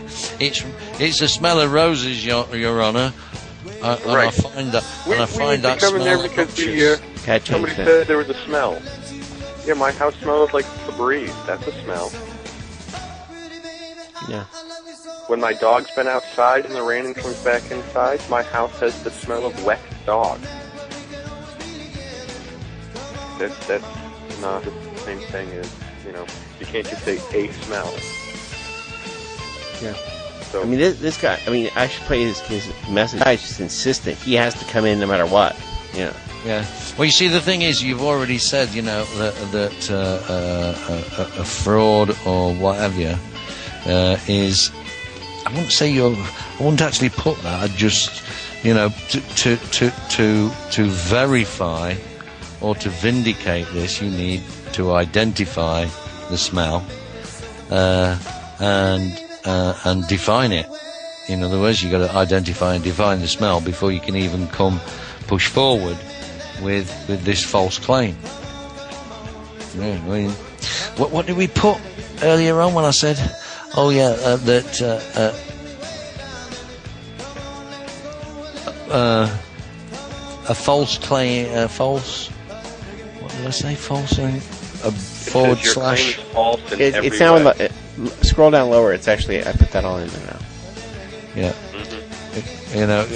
This false claim, oblique fraud, masquerading as a complaint, does not invoke. So you've already said your claim is false. You've already said that. So all you need to do now is tell him to vindicate your No, because complaint. He needs to identify. Yeah, he's got to vindicate it. Otherwise, you're not accepting it. I'm not accepting it anyway. Yeah, well, you're not Even accepting if I had constant shit in the apartment, I wouldn't accept it. Right. Okay. Well, you don't need that statement at all. Well, Okay. I'm not coming and crashing on your couch now. It doesn't smell in my apartment. It's that vicious smell having parties all the time. Okay, well, how would I word that? I just don't want to leave him any opening at all to be responding in a way that now allows him to walk in. No way. I mean, so if he defines smell, then it's okay? I mean... No. It has to identify and define the smell, which offends against any statute or whatever. That's a bad smell. Is it possible to even claim the right to face his accuser? Because obviously Lenny didn't call, the county and say that, hey, there's a smell coming from my apartment, come and check it out. Somebody had to have called them and said there's a smell. Does he have the recourse at this point to be able to demand? Well, he's got to, before they can enter his apartment, he has got to define the smell, and he's got to show that the smell is Has the potential. Unlawful. yeah. He's got to show that this smell is unlawful. Good basically. luck with that. Basically. Excuse me, I'm sorry I had to take you in. I'm sorry, but the air the air you're breathing and the air you're pushing out from your house is illegal. What? I thought you had air unlawful. conditioning. I thought you had air conditioning anyway. I do. I'm not saying it's reasonable, but there could be something that died in the air conditioning or something like that. It sometimes happens. No, the air conditioner's in the room here. I mean, it's in the closet. Oh, okay. he would But it's know not like on big pipes, going No. down to the building or anything like that. Oh, I would have noticed that, I guess. Yeah. Yeah, the thing is how did somebody identify a smell coming from your apartment that you are unaware of? I mean, I can even tell when I smell bad. So, and I can tell when my trash needs to be taken out. It's not hard to do. It sounds like a very generic claim. It was supposed to get the they were supposed to get the census in. Yeah, I doubt anybody even reported the smell. I think they sat there in the office and invented the smell. Yeah, the census the people census did. office Yeah, probably called the county health department and said, "Hey, we need to get into the department. Let's fabricate something." yeah. I demand. That's a good one. I demand. You honour your oath and fiduciary duty to the law. Wait, add another sentence?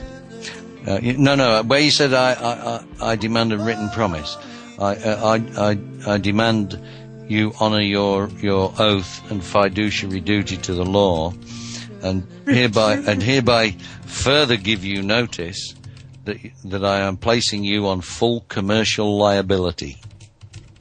I don't think anyone can type that fast. I put you on your full commercial liability. Yeah.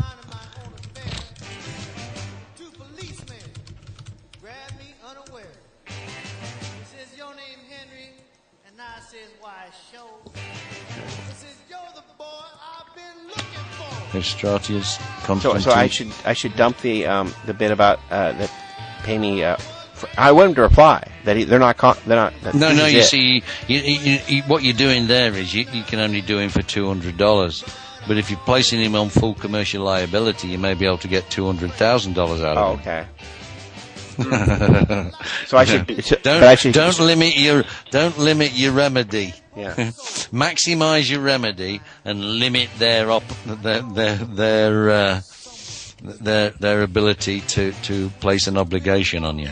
So you're limiting their ability to put an obligation on you while maximizing your. Yeah, man. I'm sure they'll understand that. Probably not. They'll try to do everything in their power to not stand under it, but won't work for them. Yeah. Just tell them that if they keep contacting you, this is clear harassment. You're harassing me, and I protest the harassment. Yeah. Well, that's what I did when I was on the phone with the debt collectors last night. It was like you have done already, and you continue to harass me and threaten me. Yeah, that's okay. Right. Yeah. Okay, you've already done it, so there you go. Right, so I'll replace the text here. Now it's fine. Here, you just replace the text.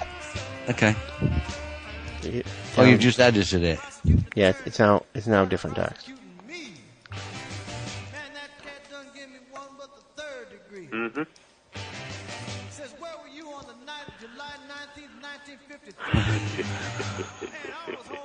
Should I dump it for having to produce this written contract?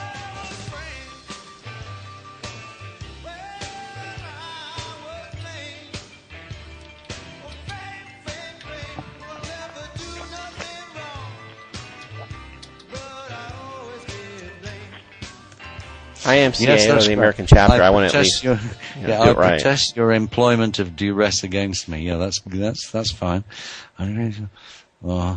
Giving you authority. I know you are based on statutes and acts are only valid with consent and do not consent. Therefore, you have no authority. A false statement, fraud, masquerading as a complaint does not invoke jurisdiction. You have not defined smell. I will bill you in future for any contact with me. Contact with me at the rate, blah, blah, blah, blah, blah, blah, blah, blah. I reserve all my unalienable rights to prevent your entry into my habitat. I demand you honour your oath and fiduciary duty to the law, and hereby further give you notice that I am placing you on your full commercial. I would placing you on your full commercial liability. He's got to stand on this bit of paper. You're placing him on that bit of paper. There you go.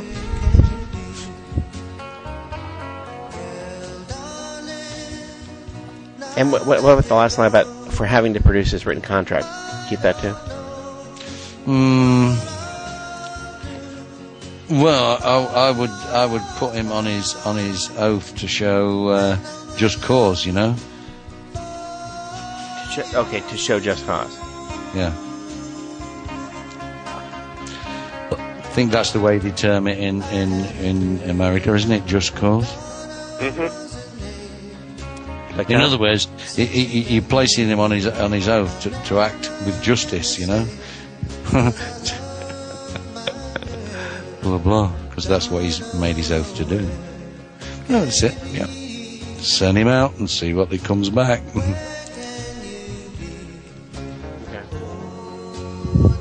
I gotta find a notary. My aunt is a notary. You don't have a notary yet? My aunt is a notary. I'll have her do it. Yeah, well, there you go. That's going to work great. I've even considered going so far as to becoming a notary public myself. You can't do it for yourself, though. You have to do it for other people. Well, yeah, but then I could be a notary public for everyone else. Right, right. I serve myself notice. I hereby serve notice upon myself that I owe myself money. Yes, and I will be the How am I notary going to collect from myself? this effect. If I do not collect the money from myself, I will be forced to take myself to court. You've forgotten one word. What?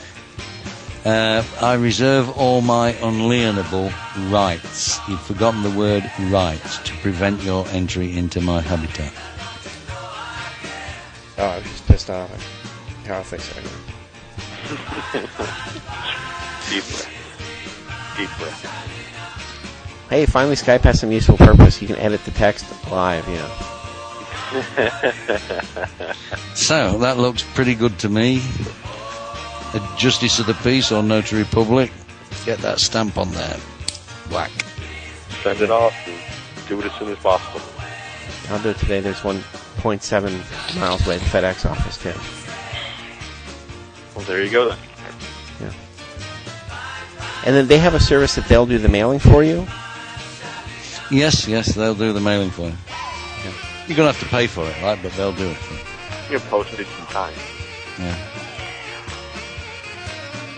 Like, should I fax it in advance just so they can see it now as well? Oh, don't give them any warning, no. Place them with hard copy. A fax is electronically derived data and won't be accepted in a court. Okay. I just thought maybe I could send it right now and then also have the notary send it. Yeah, well, yeah, then you can just follow it up with a notice. But even then, if you're going to fax it, you really need it. You need it witnessed and noticed by the notary public or a Justice of the Peace. Because a Justice of the Peace can, because he's keeping the peace. Bump. But he is an officer of the peace. Oh, as of June 1st, notary services are no longer offered by FedEx. Great. Oh, nice. 8 days later.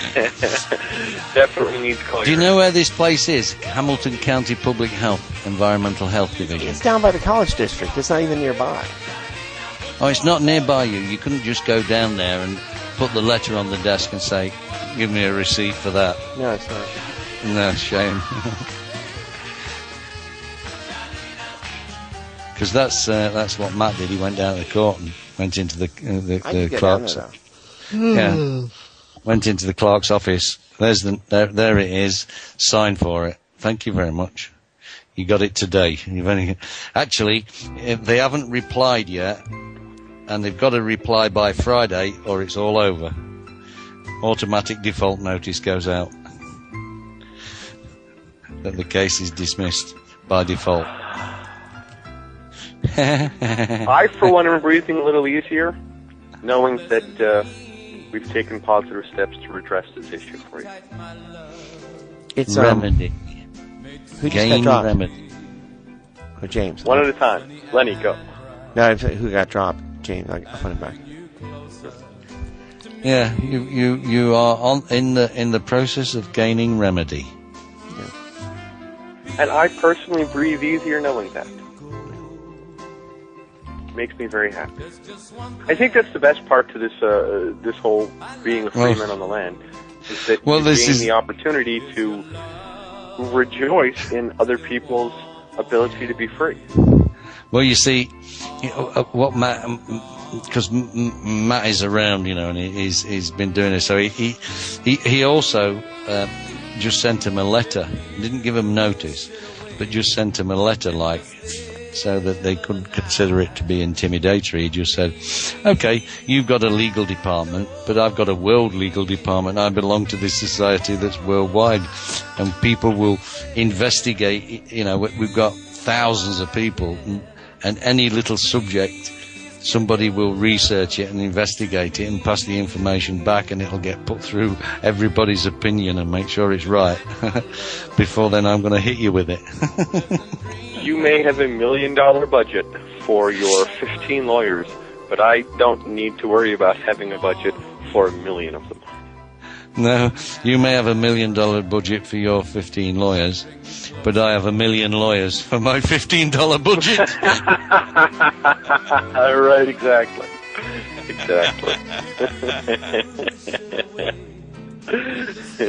Hey, $15 for 1 million people will do the research. I'll pay it. I'm good with that. I consent to that payment. It'd be a great exchange. So excellent, good. Now you've got your notice all set, and now you can prevent them from being able to do anything. And if they do, they are on notice that it's going to cost them far more money than it's going to be worth them pursuing it. You also have given them notice that you do know your rights, and they're going to have to show just cause to proceed with it. And if they can't show just cause, like it's a bad smell. What's a bad smell? Define bad. Yeah. Right. Define smell. I like my farts. You can just make all these. You just keep batting it back to them. Excuse me, I don't understand this. What's bad and what's a smell? Until you give them your consent, they can't do sod all. It's wonderful, isn't it? Are we all having fun? No.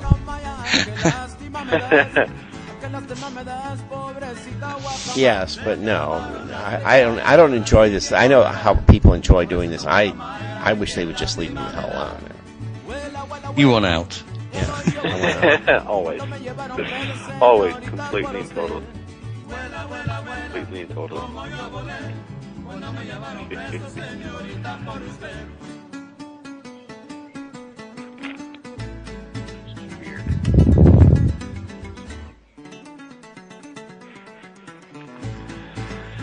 But very soon, very, very soon, they will respond with, well, that complaint's been dropped. Well, So actually, we don't need to come into your Oh, no. This is Cincinnati. They're insane. What they'll do is to validate their authority and to validate that they're not in collusion, to validate, they'll come in with a battering ram and cops and a SWAT team, and they're nuts. I better set you up, Don, with you can run the show in case they shoot there me. with a battering ram and a SWAT team just for that. You don't understand. This is Cincinnati. They're Might do. insane. They're nuts. No common sense at all.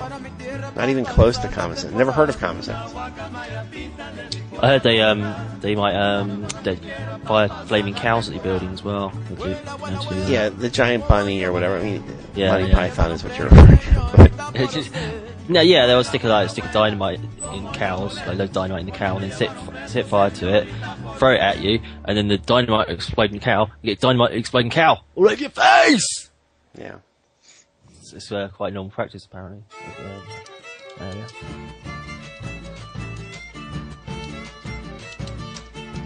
No, the exploding cows, that was of medieval times. That's what they did. Really? Oh yeah, they'd have like these cows quarantined or whatever, and they'd be really diseased and disgusting. Dead usually, and cow corpses, and they'd load them up in catapults or trebuchets or whatever, fire them over the battlements of the enemy side, and it's like 1 ton of cow rotting to cow corpse that's totally diseased and disgusting come flying over, hit the enemies, and just like spread pestilence Thank God I'm from a more civilized area than Europe. You know, Asia Minor, where we had flamethrowers. You know. Yeah. They're named for the troughs as well, the drinking troughs.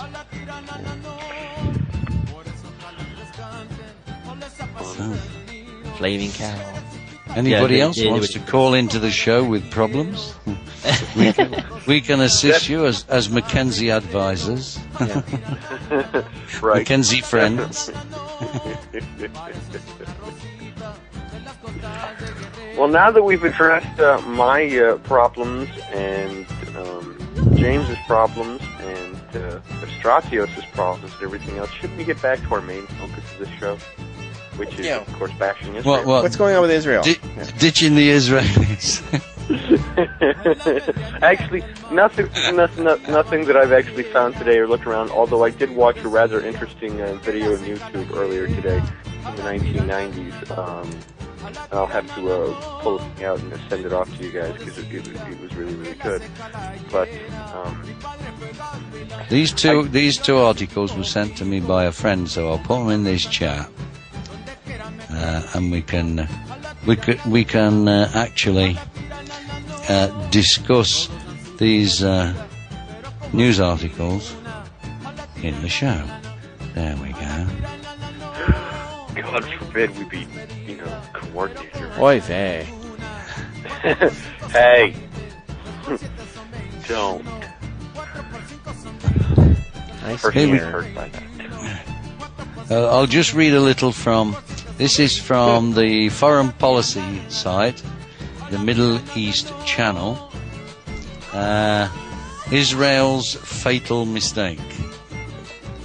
The Israeli attack on the international aid flotilla to Gaza on May 31st, which resulted in the killing of 9 peace activists, is a turning point in the history of the Israeli-Palestinian conflict and Israel's relations with the rest of the world.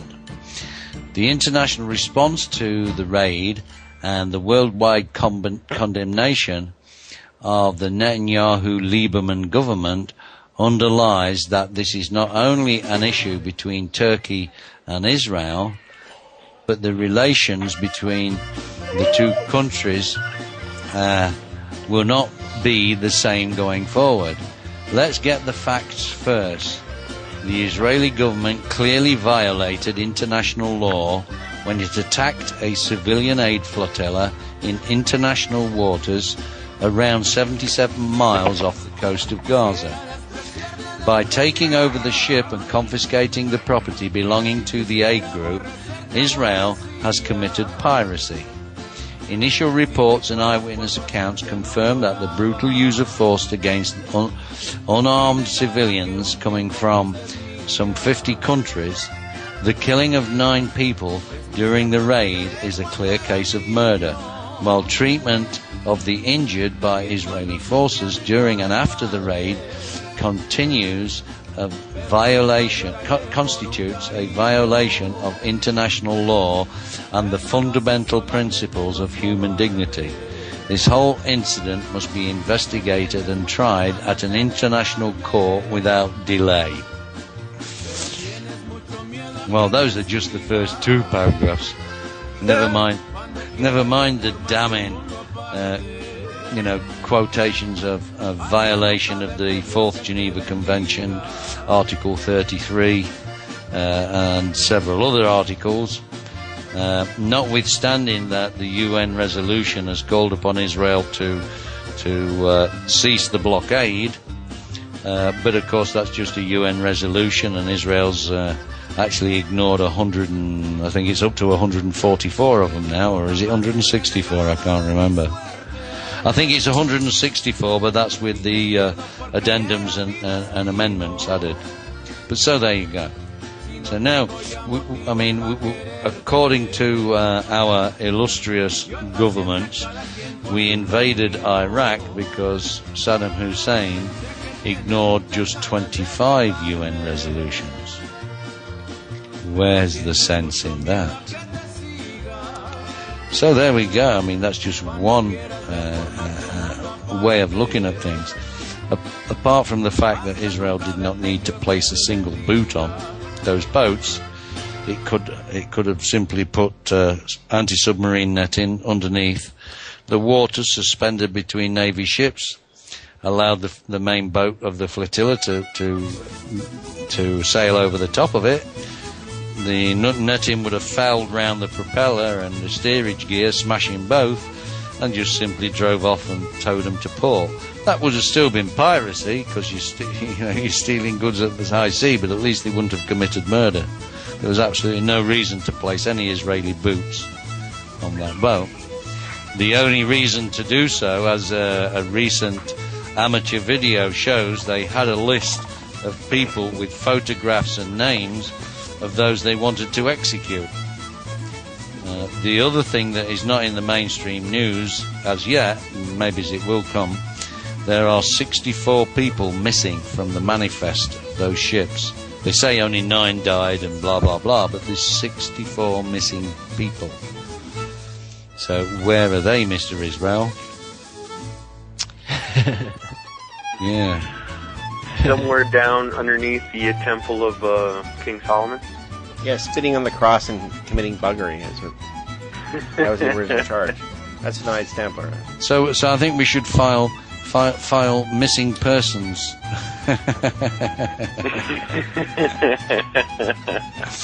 with the United Nations. Well, of course, that still has to get past Israel, so because they own the UN, don't they? Well, at least they don't have the power of veto, do they? Oh, by the way, that's another story. Regardless of this thing in the Daily Telegraph that the Brits have put forward, that an international fleet of ships should be put together to escort these flotillas into Gaza direct, but allowing Israel to inspect the cargo before they take it to the port in Gaza.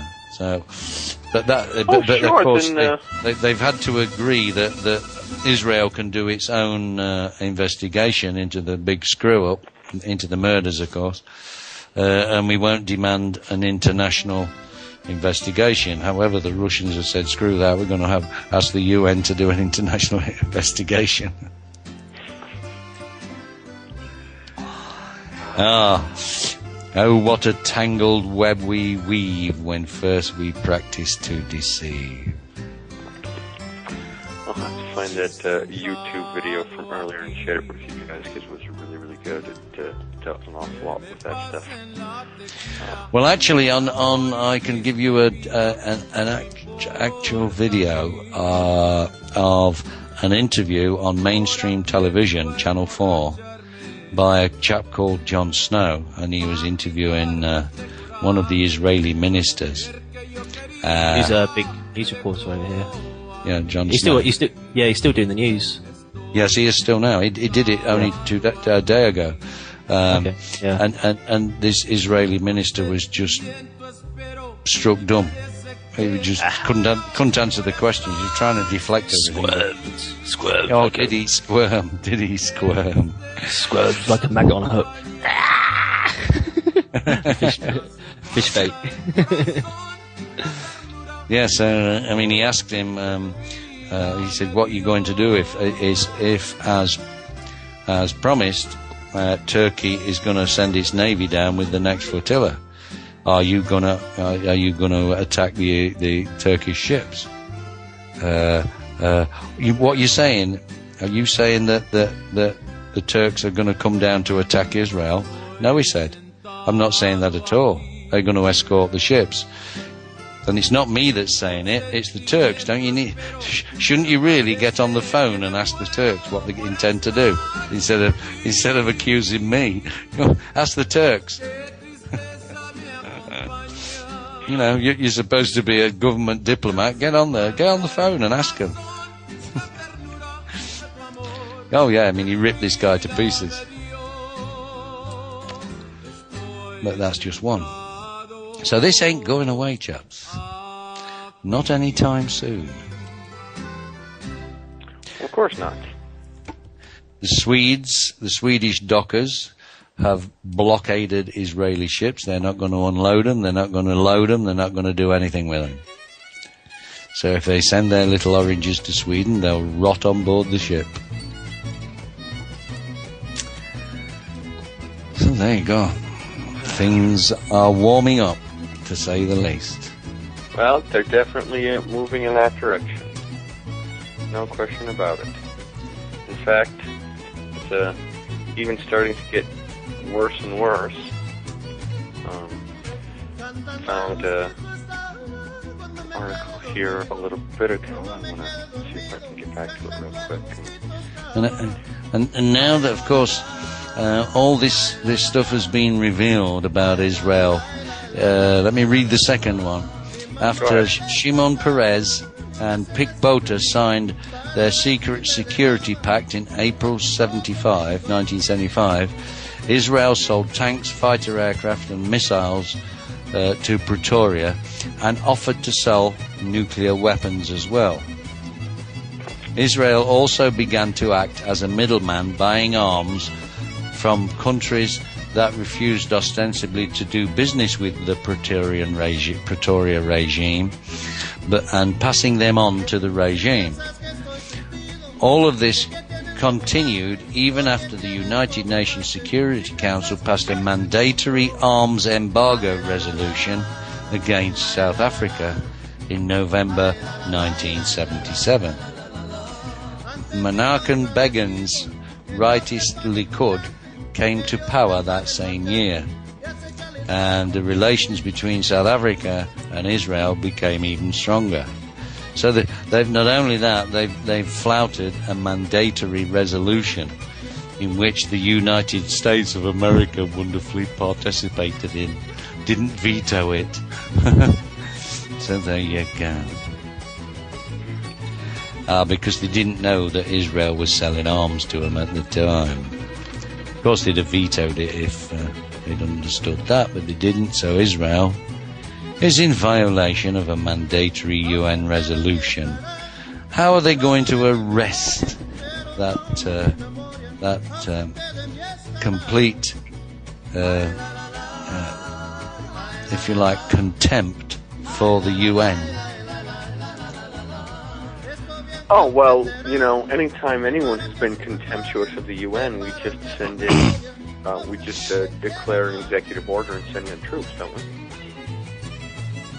Oh yeah, because Barry sat as the boss man, the chairman of the UN, didn't he? Oh, yeah. Mm-hmm. I thought a United States president wasn't supposed to do that. Well, it doesn't matter because, of course, he isn't the president.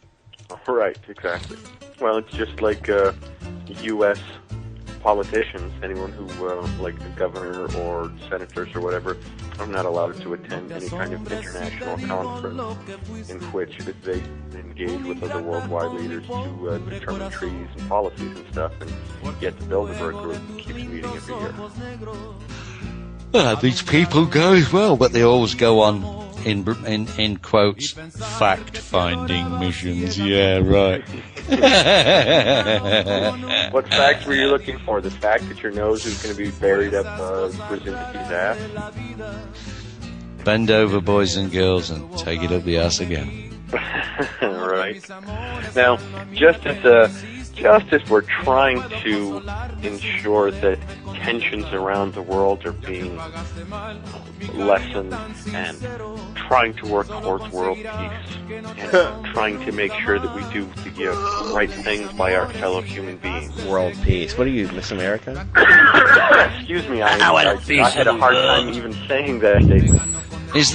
Are we talking about world peace, or are we talking about peace of the world? No objection to socialism, I think. Yeah. Yeah, talking about smashing the world to pieces. Yeah. Well, I thought peace is defined as no opposition to socialism. Isn't that correct? According to the I was using peace as was that Israel's definition? I thought it was Marx. Well, yeah, I think world peace is supposed to mean world is. But Marx was of Jewish ancestry. Right. I know. And so, well, So he had a right right to return. No, you can't return to somewhere you've never been. Well, yeah, well, they're not from there. They're from Khazarian Mongolia. Yeah. Well, no. My great grandfather converted, and so of course. Right. I mean, well, it doesn't nowhere in matter the Bible about your does it grandfather. It has to be your great grandmother. Right. Right. Well, it was my great grandfather's great grandmother. But I mean, This follows the matriarchal line, not the patriarchal line. This is you should know this from the rabbinic law and the Talmud. Which is just incredibly amusing that they revile women so much, and yet everything has to be passed down matriarchally. That's why they hate them so much. They can do anything. It's your fault I'm a Jew, Mom. It's your fault. Yeah. I mean, if you go back far enough, I mean, ladies of the Jewish faith weren't allowed to ownership of anything. Yeah. Right. So one of the most oppressed people in the entire ancient Arab world. But anyway. So anyway, while we're trying to ensure that the world is broken into a bunch of pieces, well, they neocons. We're not trying to do that. Right. I was being sarcastic. I'm sorry. Do I not have a sarcastic icon on my voice? I apologize. Neocons claim Osama is a guest of Iranian government. He's a guest at Iranian prison. Right. Right. If someone else didn't object, he'd be a guest of them too. I mean, if Venezuela acts up, he'll be a guest of Venezuela too. I mean, wherever they, At the same time that he's in Iran. Yeah. So why make it up? So how did they manage to dig him up and move him, his coffin, to Iran without detection? They keep moving him around. Hold on. This coffin of Osama. Well, he has great tunneling powers. No. There's great tunneling powers. They got a little hole open at the front, and then he's got little hands like a mole. Although he's dead, he still jumps around. Yeah.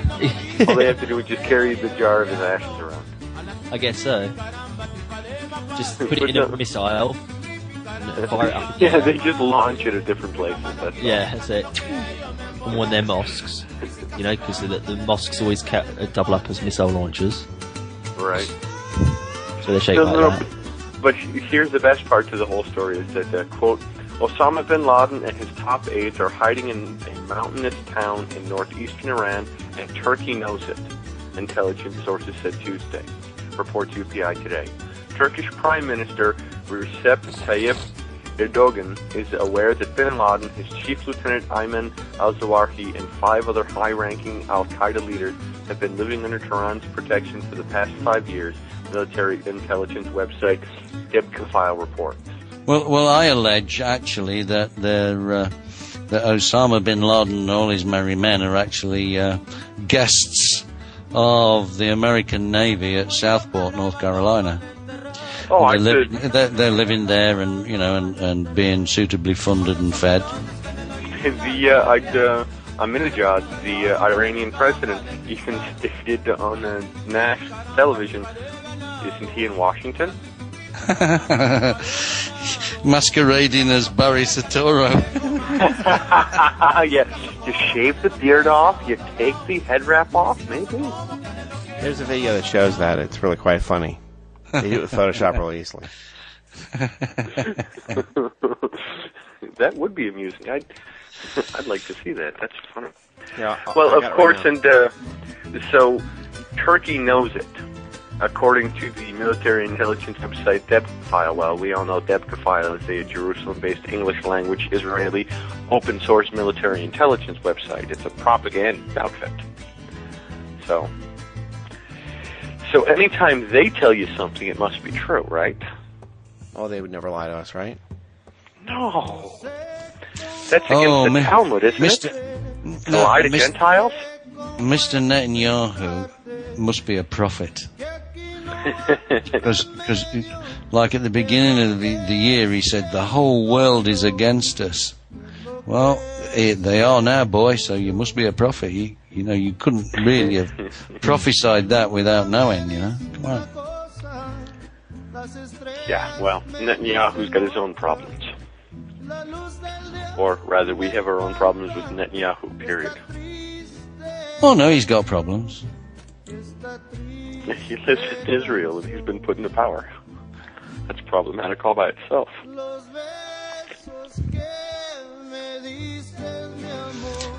This is what I like. Haaretz columnist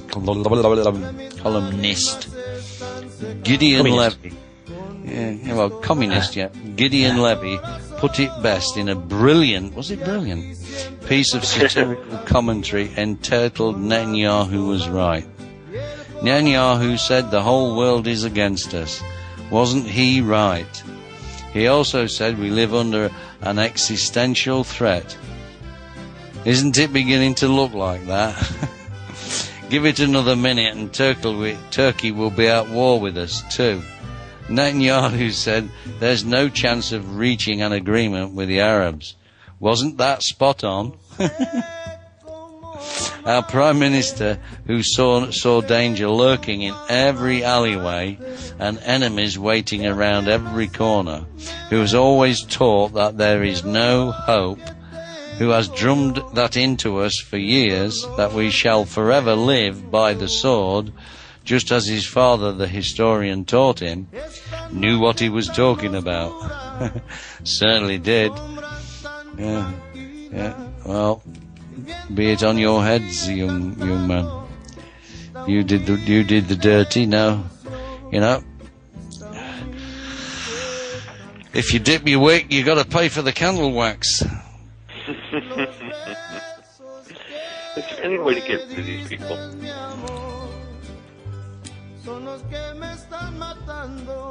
I mean, is there any way to get rid of these people that would actually keep them gone? Yeah, force them all to marry Arabs. Yeah.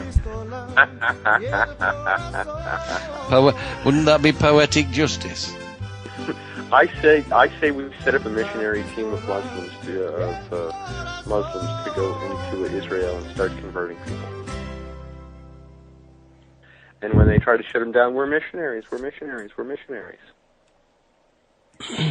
American missionaries. We're friendly to the nation of Israel. Why are you attacking us? Do you think that would work? Convert the whole nation? No, they're just a cancer on the earth. I mean, it's got to stop. I mean, that it's beyond them that they don't understand that they've done something wrong. It's galling to the extreme. Of course they understand it. They get it.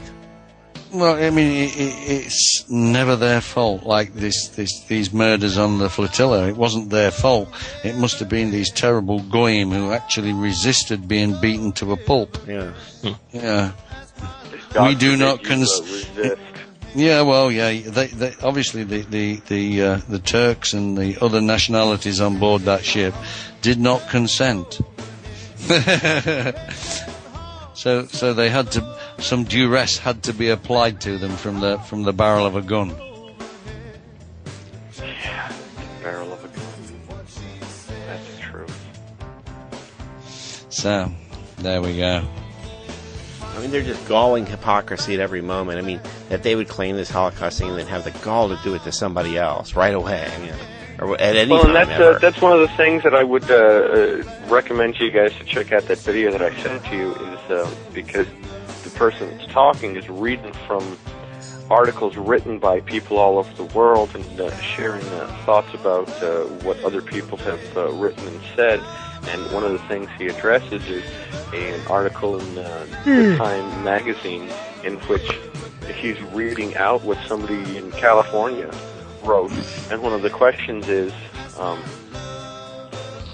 why would you, in response to a child throwing rocks, shoot him in the back as he's running away?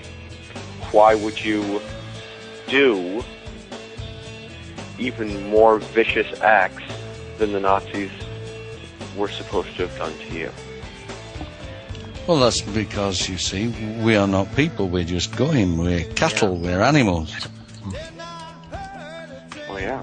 So you have to understand that mentality, where it's coming from, before you even consider that maybe they think their actions are reprehensible. Of course they don't. You're not chosen. You're not They're chosen. perfectly justified in blowing that little, that 7-year-old, 6-year-old, 5-year-old away. Just bang, you're dead, or else I'm not playing. Perfectly justified, aren't they? Well, if I don't kill him now, he's going to grow up to somebody who can pick up a bigger rock. Yeah, well, that's it. And of course, the fiction of the Holocaust gives them the right to be eternal victims. Right. Oh, pretend to be eternal victims. I mean, to be honest, they're victims of their own stupidity. Yeah. Victims of their own stupidity. Or as a friend of mine put it,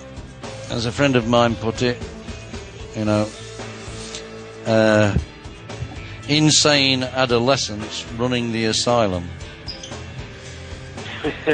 Wow, that sounds like Congress. Well, yeah, a good third of Congress are... Well, they have no authority, so they're not really running the asylum. That's more like the inmates. Israel the runs inmates, the asylum. yeah. Well, then the inmates have been running the asylum since 1913. Yeah. And the way I would see it, if you're not part of the solution, you're part of the problem. So there you go. If you aren't with us, you must be against us. Yep. These people, they how do you,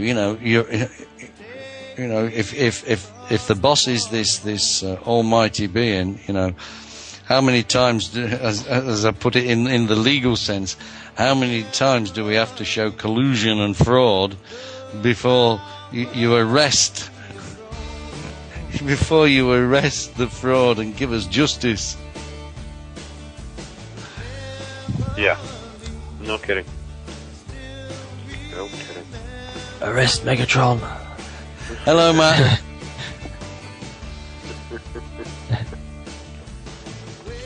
Oh, he's not in here. Give us a sec. Oh. Right? Oh, that was Maggot. It was me. Well, when I said arrest Megatron, well, yeah, obviously that saves you a lot of effort if you can arrest Megatron, because he's a great deception. He's a great fraudster. So arrest him and you don't worry about anything else, really. He's only like 80 foot tall and multi-nefarious and not really a robot at all, but he's a genie. Possessed by an alien life form. And, yeah. Yeah, well, that was it. That was all metaphor. It was all metaphor. They would like basically. You've seen it anyway, haven't you? And he's called Maggotron at one point as well. So that's obviously a complete coincidence. I've already done the I'm in the Transformers movie episode, and I can't bother doing another one of those. But yeah, I mean the whole thing with the Transformers, they were just like really djinns. They're all djinns. Right. The whole sort of thing about them being robots is sort of like a deception in itself. Because that's the reason why they transform, is because they're not robots, they just change shape. But genies and stuff can change shape into all sorts of different things, anything they want to be, like they be a teapot and a cactus and whatever else. So that was the metaphor behind the transformation. Megatron is, of course, like the Great Deception, Satan, and the Fallen, possibly Lucifer, I suppose, etc., etc., etc. Sure.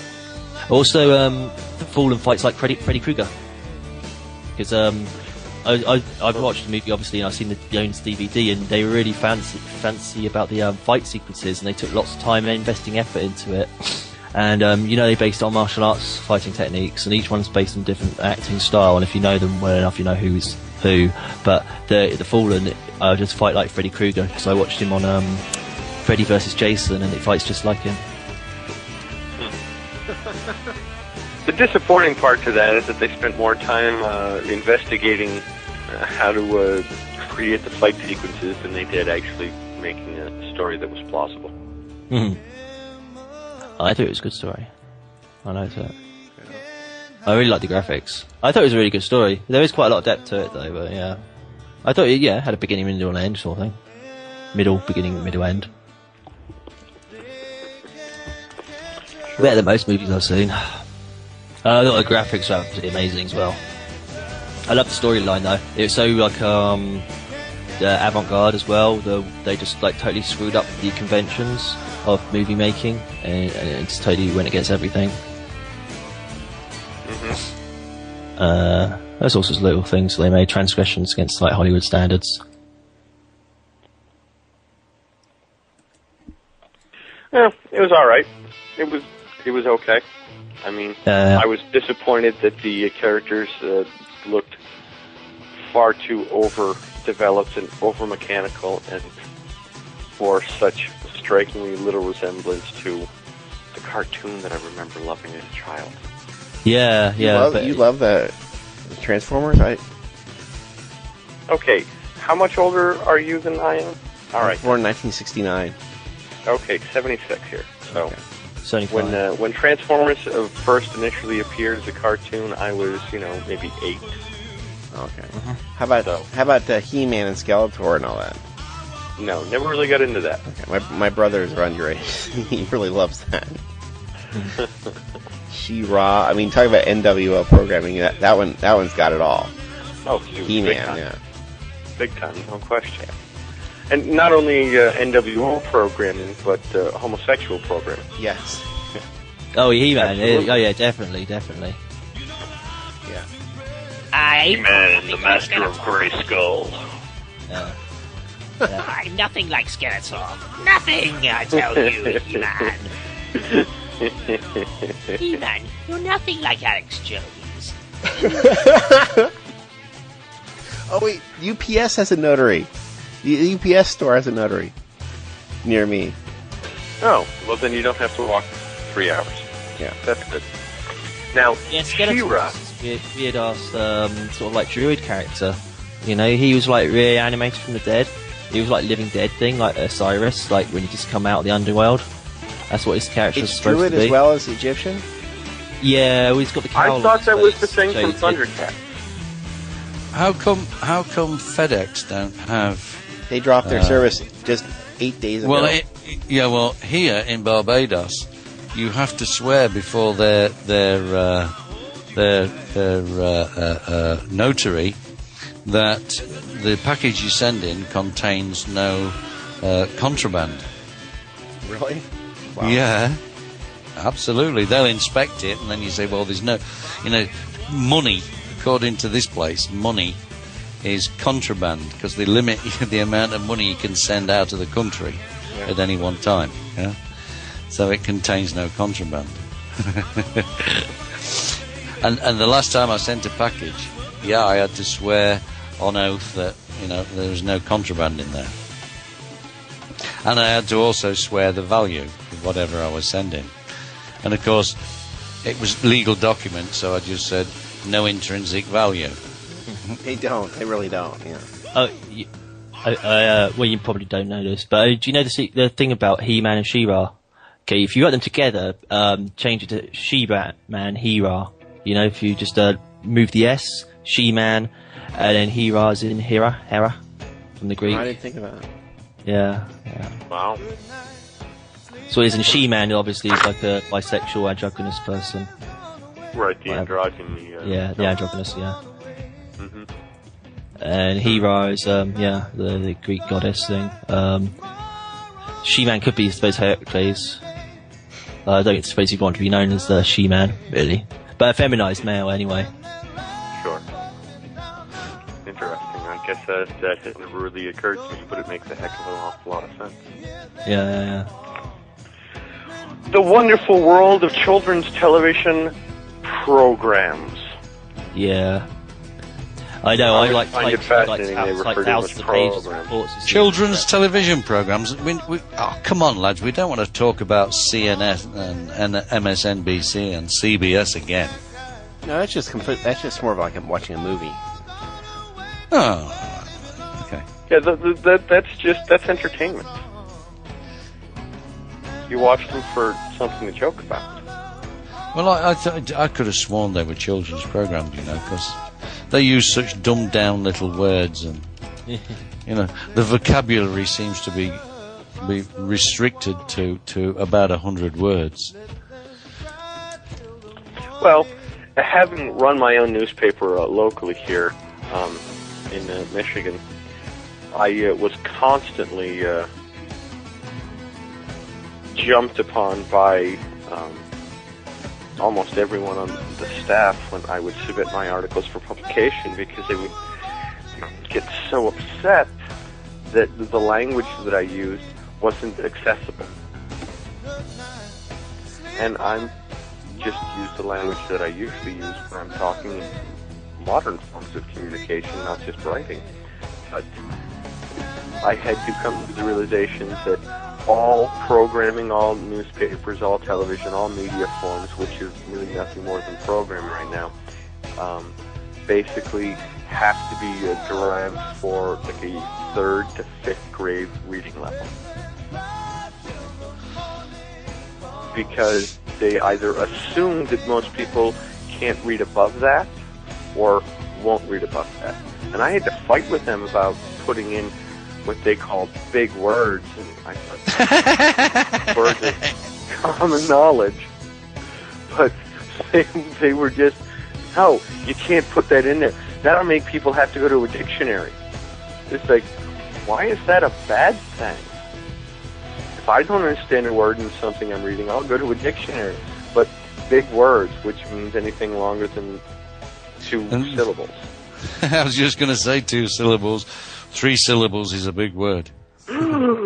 Oh my gosh, that's too big, even though the word syllable is 3 words long.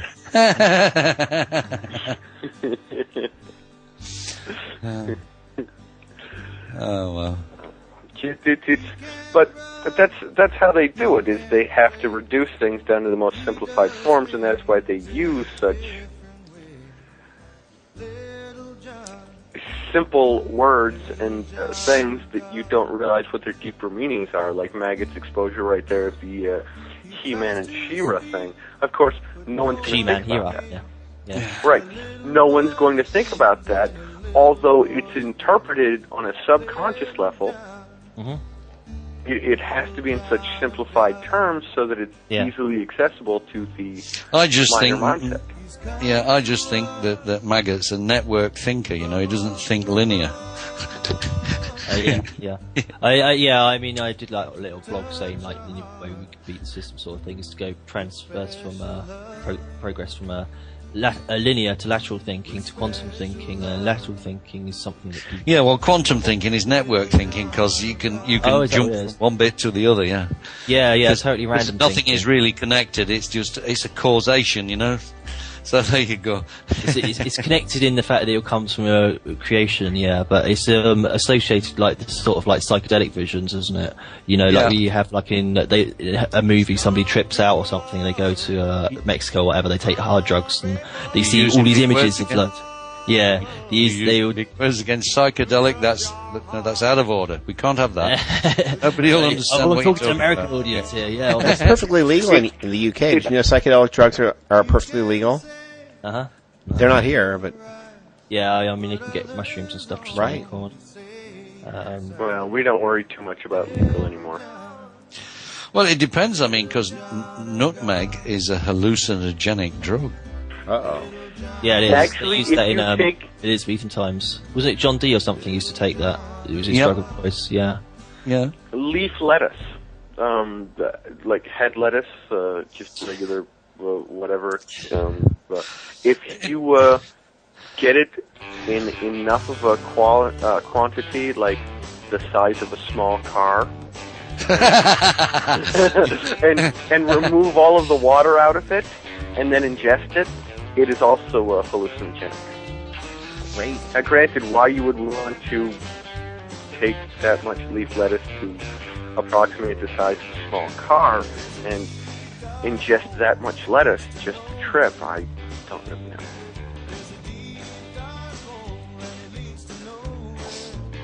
But you could. The thing is, there's so many things out there that can induce trips, hallucinations. altered state of being and everything else. It's just it's more important. Yeah. The drugs aren't so good for you though. It's more important to get your brain receptive, so you can do it with just like everyday drugs that you just take it automatically every day, like coffee and tea and water, oxygen. That's always good. Oxygen's like the ultimate catalyst for the brain anyway. Really, comes down to it. They're still free at the moment as well.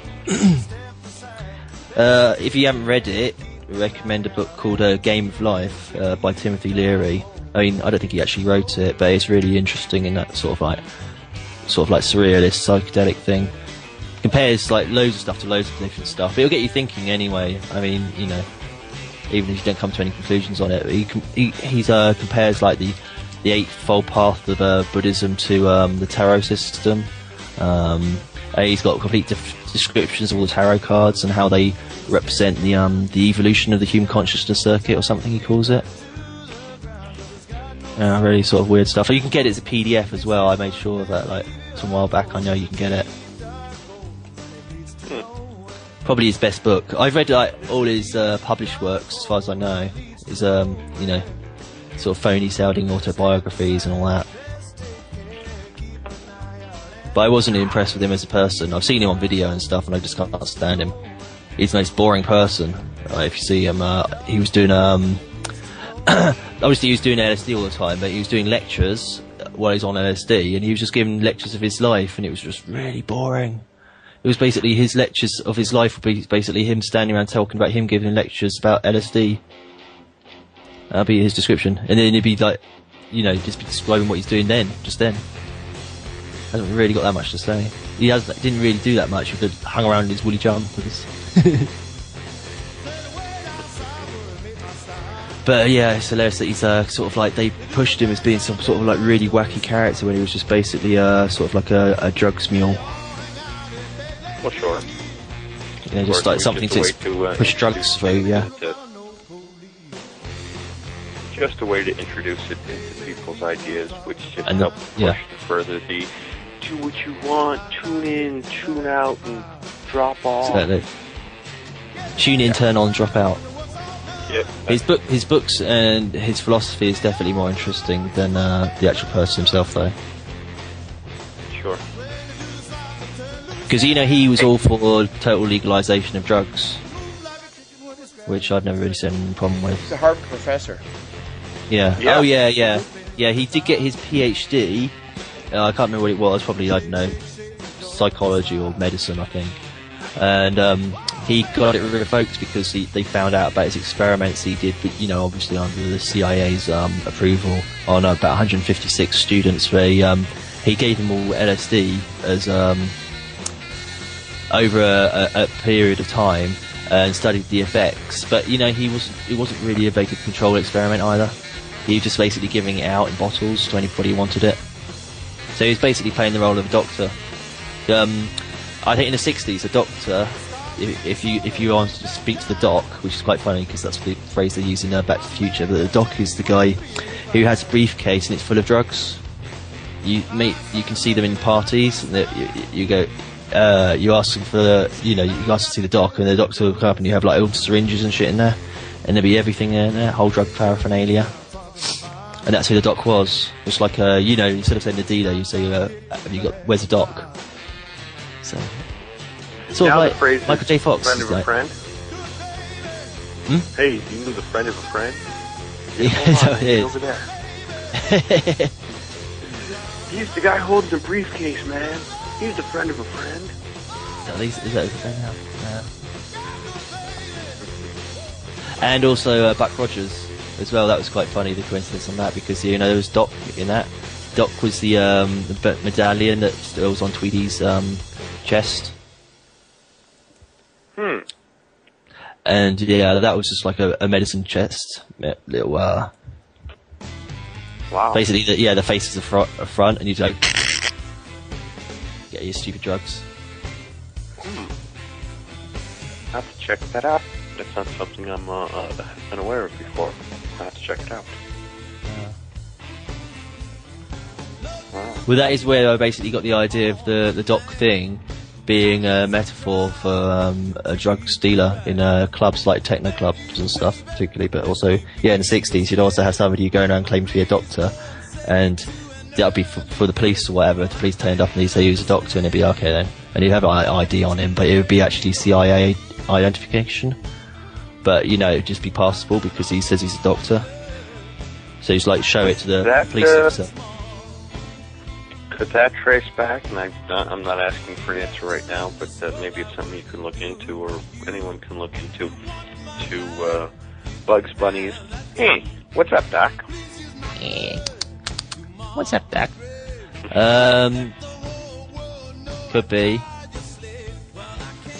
That's usually refers to a quack as well, doesn't it? In that context, a psychologist, a head shrinker. Yeah, sometimes. I guess I don't know. I'd have to watch enough of them to be able to parse it out. It was just such a massive sweep of culture, though. Really, it's like whole sweep of different. Because obviously in that period they would use different phrases, so especially in drug cultures, they used so many different words for the same drug and stuff. It was just like, ridiculous. What is this like? Must be over 50 words for different types of weed. Well, yeah, you've got pot, dope, smoke, weed, rat grass, reefer. Oh boy, I'm making myself sound like an expert here. I should shut up. Skunk I blow. mean, I don't know anything about this. You haven't even gone into the regions. You haven't heard said California and orange, or what is it? Well, Purple there's haze. Hawaiian red. There's Afghani purple. Yeah. There's There you go. So, yeah, just ridiculous. Yeah, I haven't done any sort of drugs in ages, but I do know the names and all that. You have to learn them. Sure. So, before we get out of here today, I had posted and sent off a PDF to you guys that I found while looking around, and I wanted to share this with you because I found this to be absolutely beautifully brilliant. Legal verdict. Of course, we can disregard that, but man-made global warming science doesn't withstand scrutiny. National Post, June 9th, 2010. A cross-examination of global warming science conducted by the University of Pennsylvania's Institute for Law and Economics has concluded that virtually every claim advanced by global warming proponents failed to stand up to scrutiny. The cross-examination carried out by Jason Scott Johnston, professor and director of the Program on Law, Environment, and the Economy at the U of Pennsylvania Law School, found that, quote, on virtually every major issue in climate change science, say that fast, the reports of the UN Intergovernmental Panel on Climate Change and other summarizing work by leading climate establishment scientists have adopted various rhetorical strategies that seem to systematically conceal or minimize what appears to be fundamental scientific uncertainties or even disagreements. Professor Johnson, who expressed surprise that the case for global warming was weak, systematically examined the claims made in IPCC publications and other similar work by leading climate establishment scientists and compared them with what is found in the peer-edited climate science literature. He found that the climate establishment does not follow the scientific method. Instead, it, quote, seems overall to comprise an effort to marshal evidence in favor of a predetermined policy preference.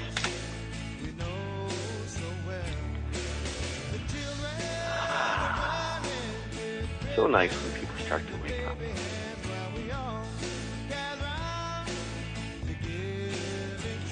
So basically, somebody at a leading university in the U.S. went, you know what, y'all screwed up. Y'all did wrong. And published a 79-page document on it that I sent to all you guys. So I'll have to read through it and figure out exactly what the parameters are behind it. But just that by itself, that the indictment, the continual indictment of the claims by climate change and the claims by this pro-carbon tax, pro-green environmental, etc., etc., etc., it continues to go on. It just warms my heart in a way that the earth isn't being warmed.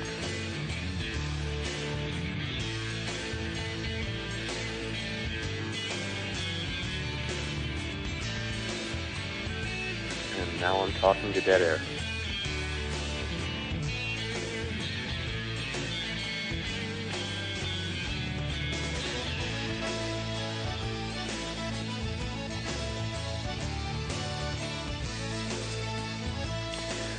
Your responsible party ran off to the bathroom real quick. Well, that would explain everything. I should have taken the iPod with me. I don't know why Phil Spector didn't suddenly pop up.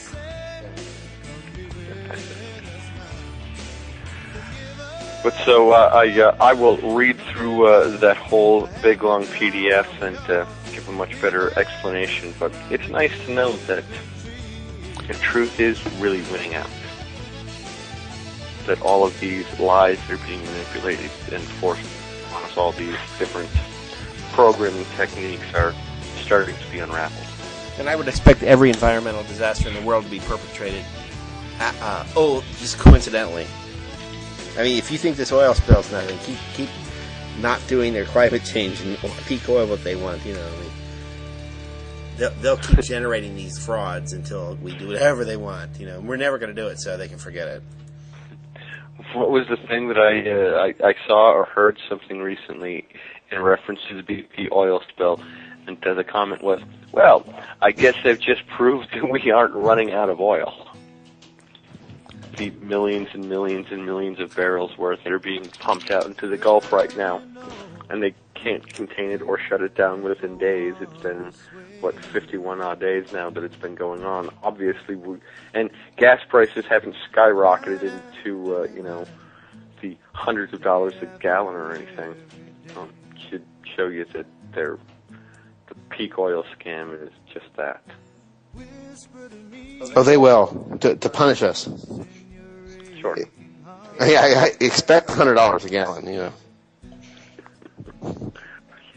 That's fine. I'm just going to stop driving the car. No, I mean that's what they want is our lack of movement. They were thrilled with that, really expensive gas a couple years ago because it limited everybody's ability to go anywhere. Really? I thought they would have just been thrilled that people would still keep on driving and going everywhere they wanted to and just be paying the increased price. Well, there's that, but they calculate these things for multiple wins for themselves in their own minds. Control and limitation and austerity. I mean, that's Zbigniew Brzezinski's plan, is radical austerity here at home, along with nuclear war with China and Russia. I mean, that's what the Greeks that can't happen anymore. Is the radical austerity measures proposed by the government to pay this radical debt. As if they spent themselves into oblivion and now have to live on bread and water. I mean, that would make sense if they did this, but they did not, And that's what Brzezinski wants here. That's what Carter was doing. His last puppet, Right. Pushing radical austerity on us. Right. Habitat for Humanity. Yeah, well, if all of us become homeless, Jimmy Carter will come build us a house, I guess. Of course not. Right. He won't. Well, I mean, if there's a Mason or something who's homeless, I mean, okay, sure. I guess I just don't understand how people can be homeless when there's so many buildings that are empty. Oh, right, because you're not willing to sit with debt. Sorry. No, it's all about locking off property away from our use.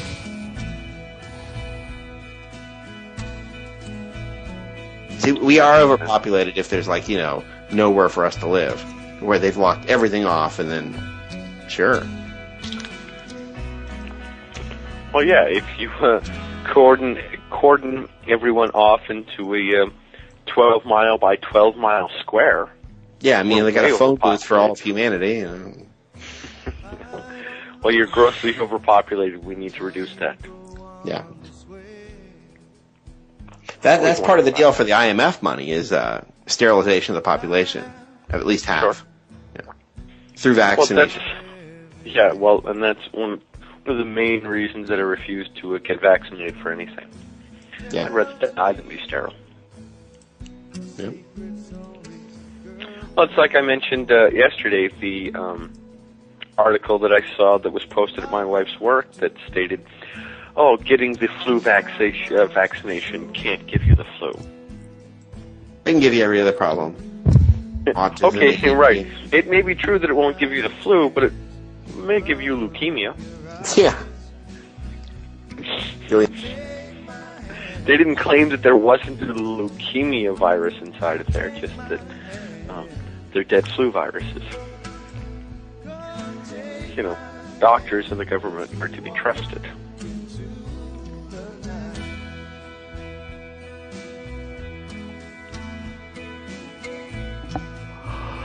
Is it just down to you and me here, Lonnie? I'm here. Yeah, Torrent I sent a link to I works thought anyway. you got disconnected. I didn't realize that you... No, I got reconnected. Because I had to test it by running my PTP program, and that tends to mess up the link. Ah, gotcha. But it works anyway. Sumo torrent link. So that'll be a PDF of it. Yeah, I've actually got the book. It's a lot better as a book. Have to check it out and read through it and everything else. Yeah. Well, it's worth it. Yeah, it's worth an hour or so. I spent quite some time studying it. And that whole Timothy Leary psychedelic, psychotropic drug influence of the 1960s had such an agenda behind it. Mm. I mean, Well, the only agenda behind it was to get everybody hooked on drugs, so they became dependent on drugs. And but they did couch it all in like people from other people. Yeah.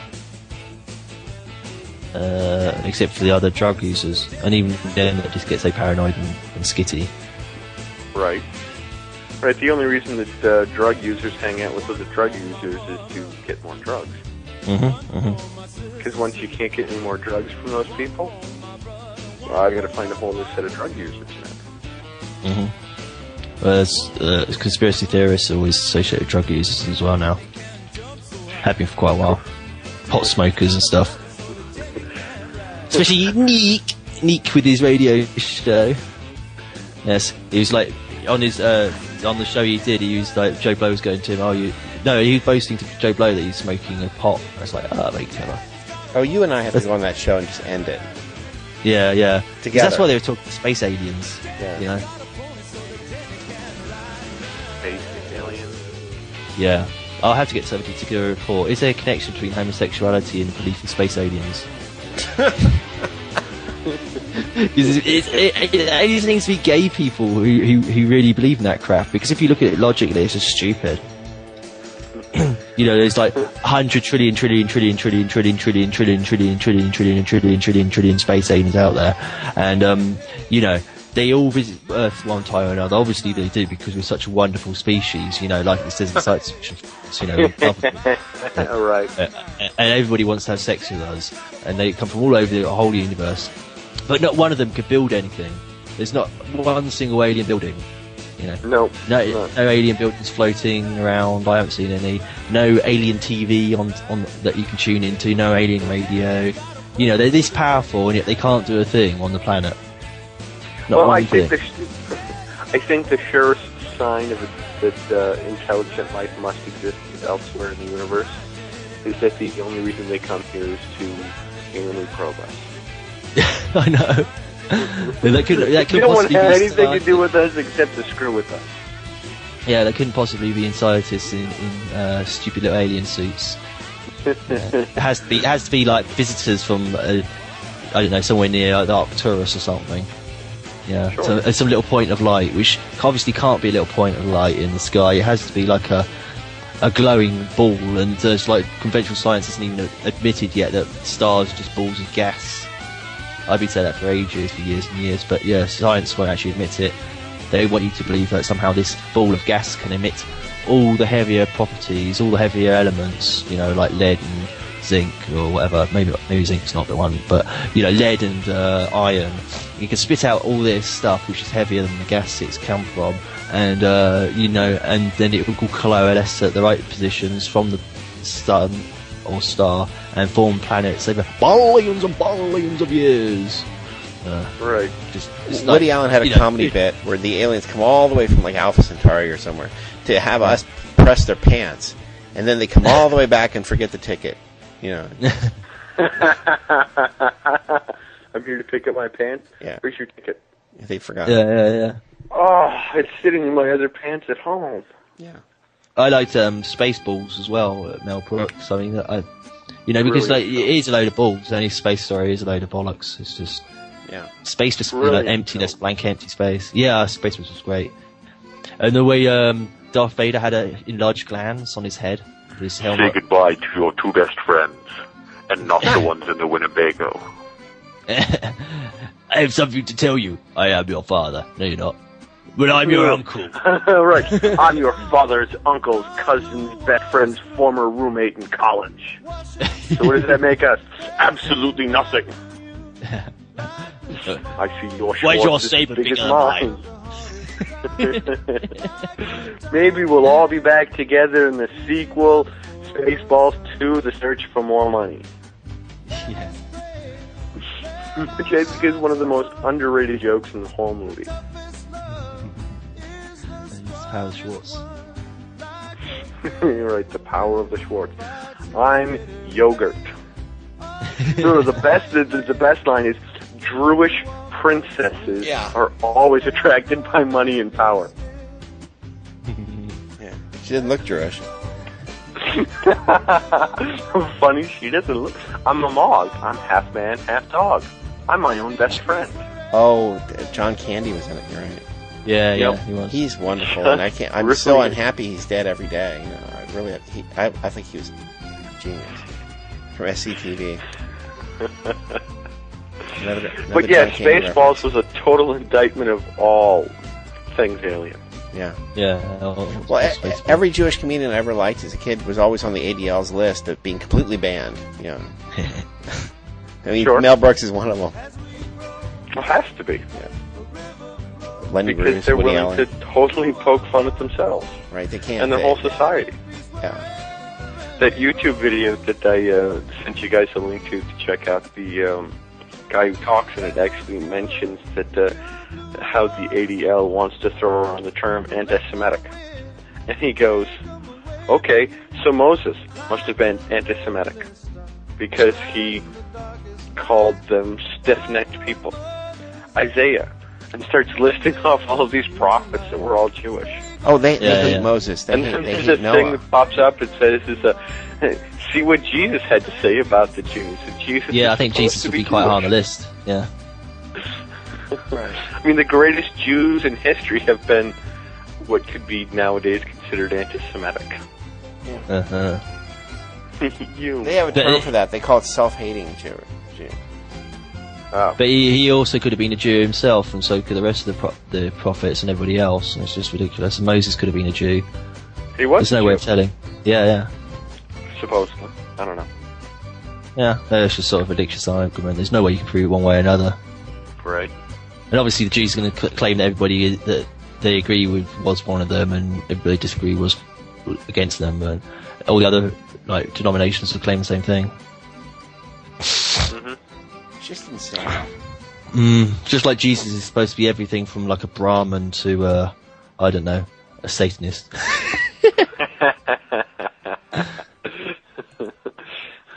Wow. Yeah. Jesus is a Satanist. I just don't see it. I suppose it could happen. It's for Well, Life of Brian he was, I suppose. Another Don't great ask movie me, I think indicting yourself, things. yeah. The Life of Another Brian. great movie indicting things. Yeah. And Love taking the Life of Mickey out of space as well. With the aliens that showing him the Solomon's Temple. Will all of a sudden show up. Yep, definitely. Yeah, just swoop down and pick him up because he falls off the tower or something. Yep. Oh, I haven't watched that movie in a while. Have to. All right, That must well, be ladies and terrible. gentlemen, we have now hit just about 4 o'clock. You have been listening to I'm American Freeman on the Freeman Radio Network. I have been one of your hosts, Don Freeman on the Land Perry. With us today, we've had, as always, Maggot. Hello, goodbye. The president of the Americas chapter of the World Freeman Society of Stratios. Our other host from the Caribbean Critic. We want to thank our guests, both Evan and James, who came on to, Sol and James, who both came on today and talked with us. And you can always check us out at worldfreemansociety.org. You can find archives at tinyurl.com/WFS podcast. And you can always connect with us and talk with us, share with us your questions live. We're on the air Monday through Friday, 1 to 4 o'clock in the afternoon. Contact us at Keep Truth Free on Skype or Clark Lake Perry's on Skype. We definitely want to hear from you. Anything? WorldFreemanSociety.org. Hang on a minute. Okay. Uh-oh. She's got something. Well, I've been flapping my gums all afternoon, so I thought I'd keep quiet for a bit.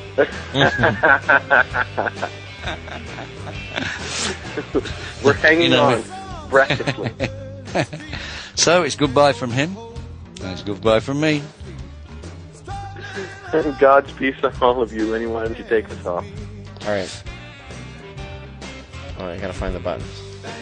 Uh-oh. Here we go. Technical difficulties, ladies and gentlemen. Here we're on.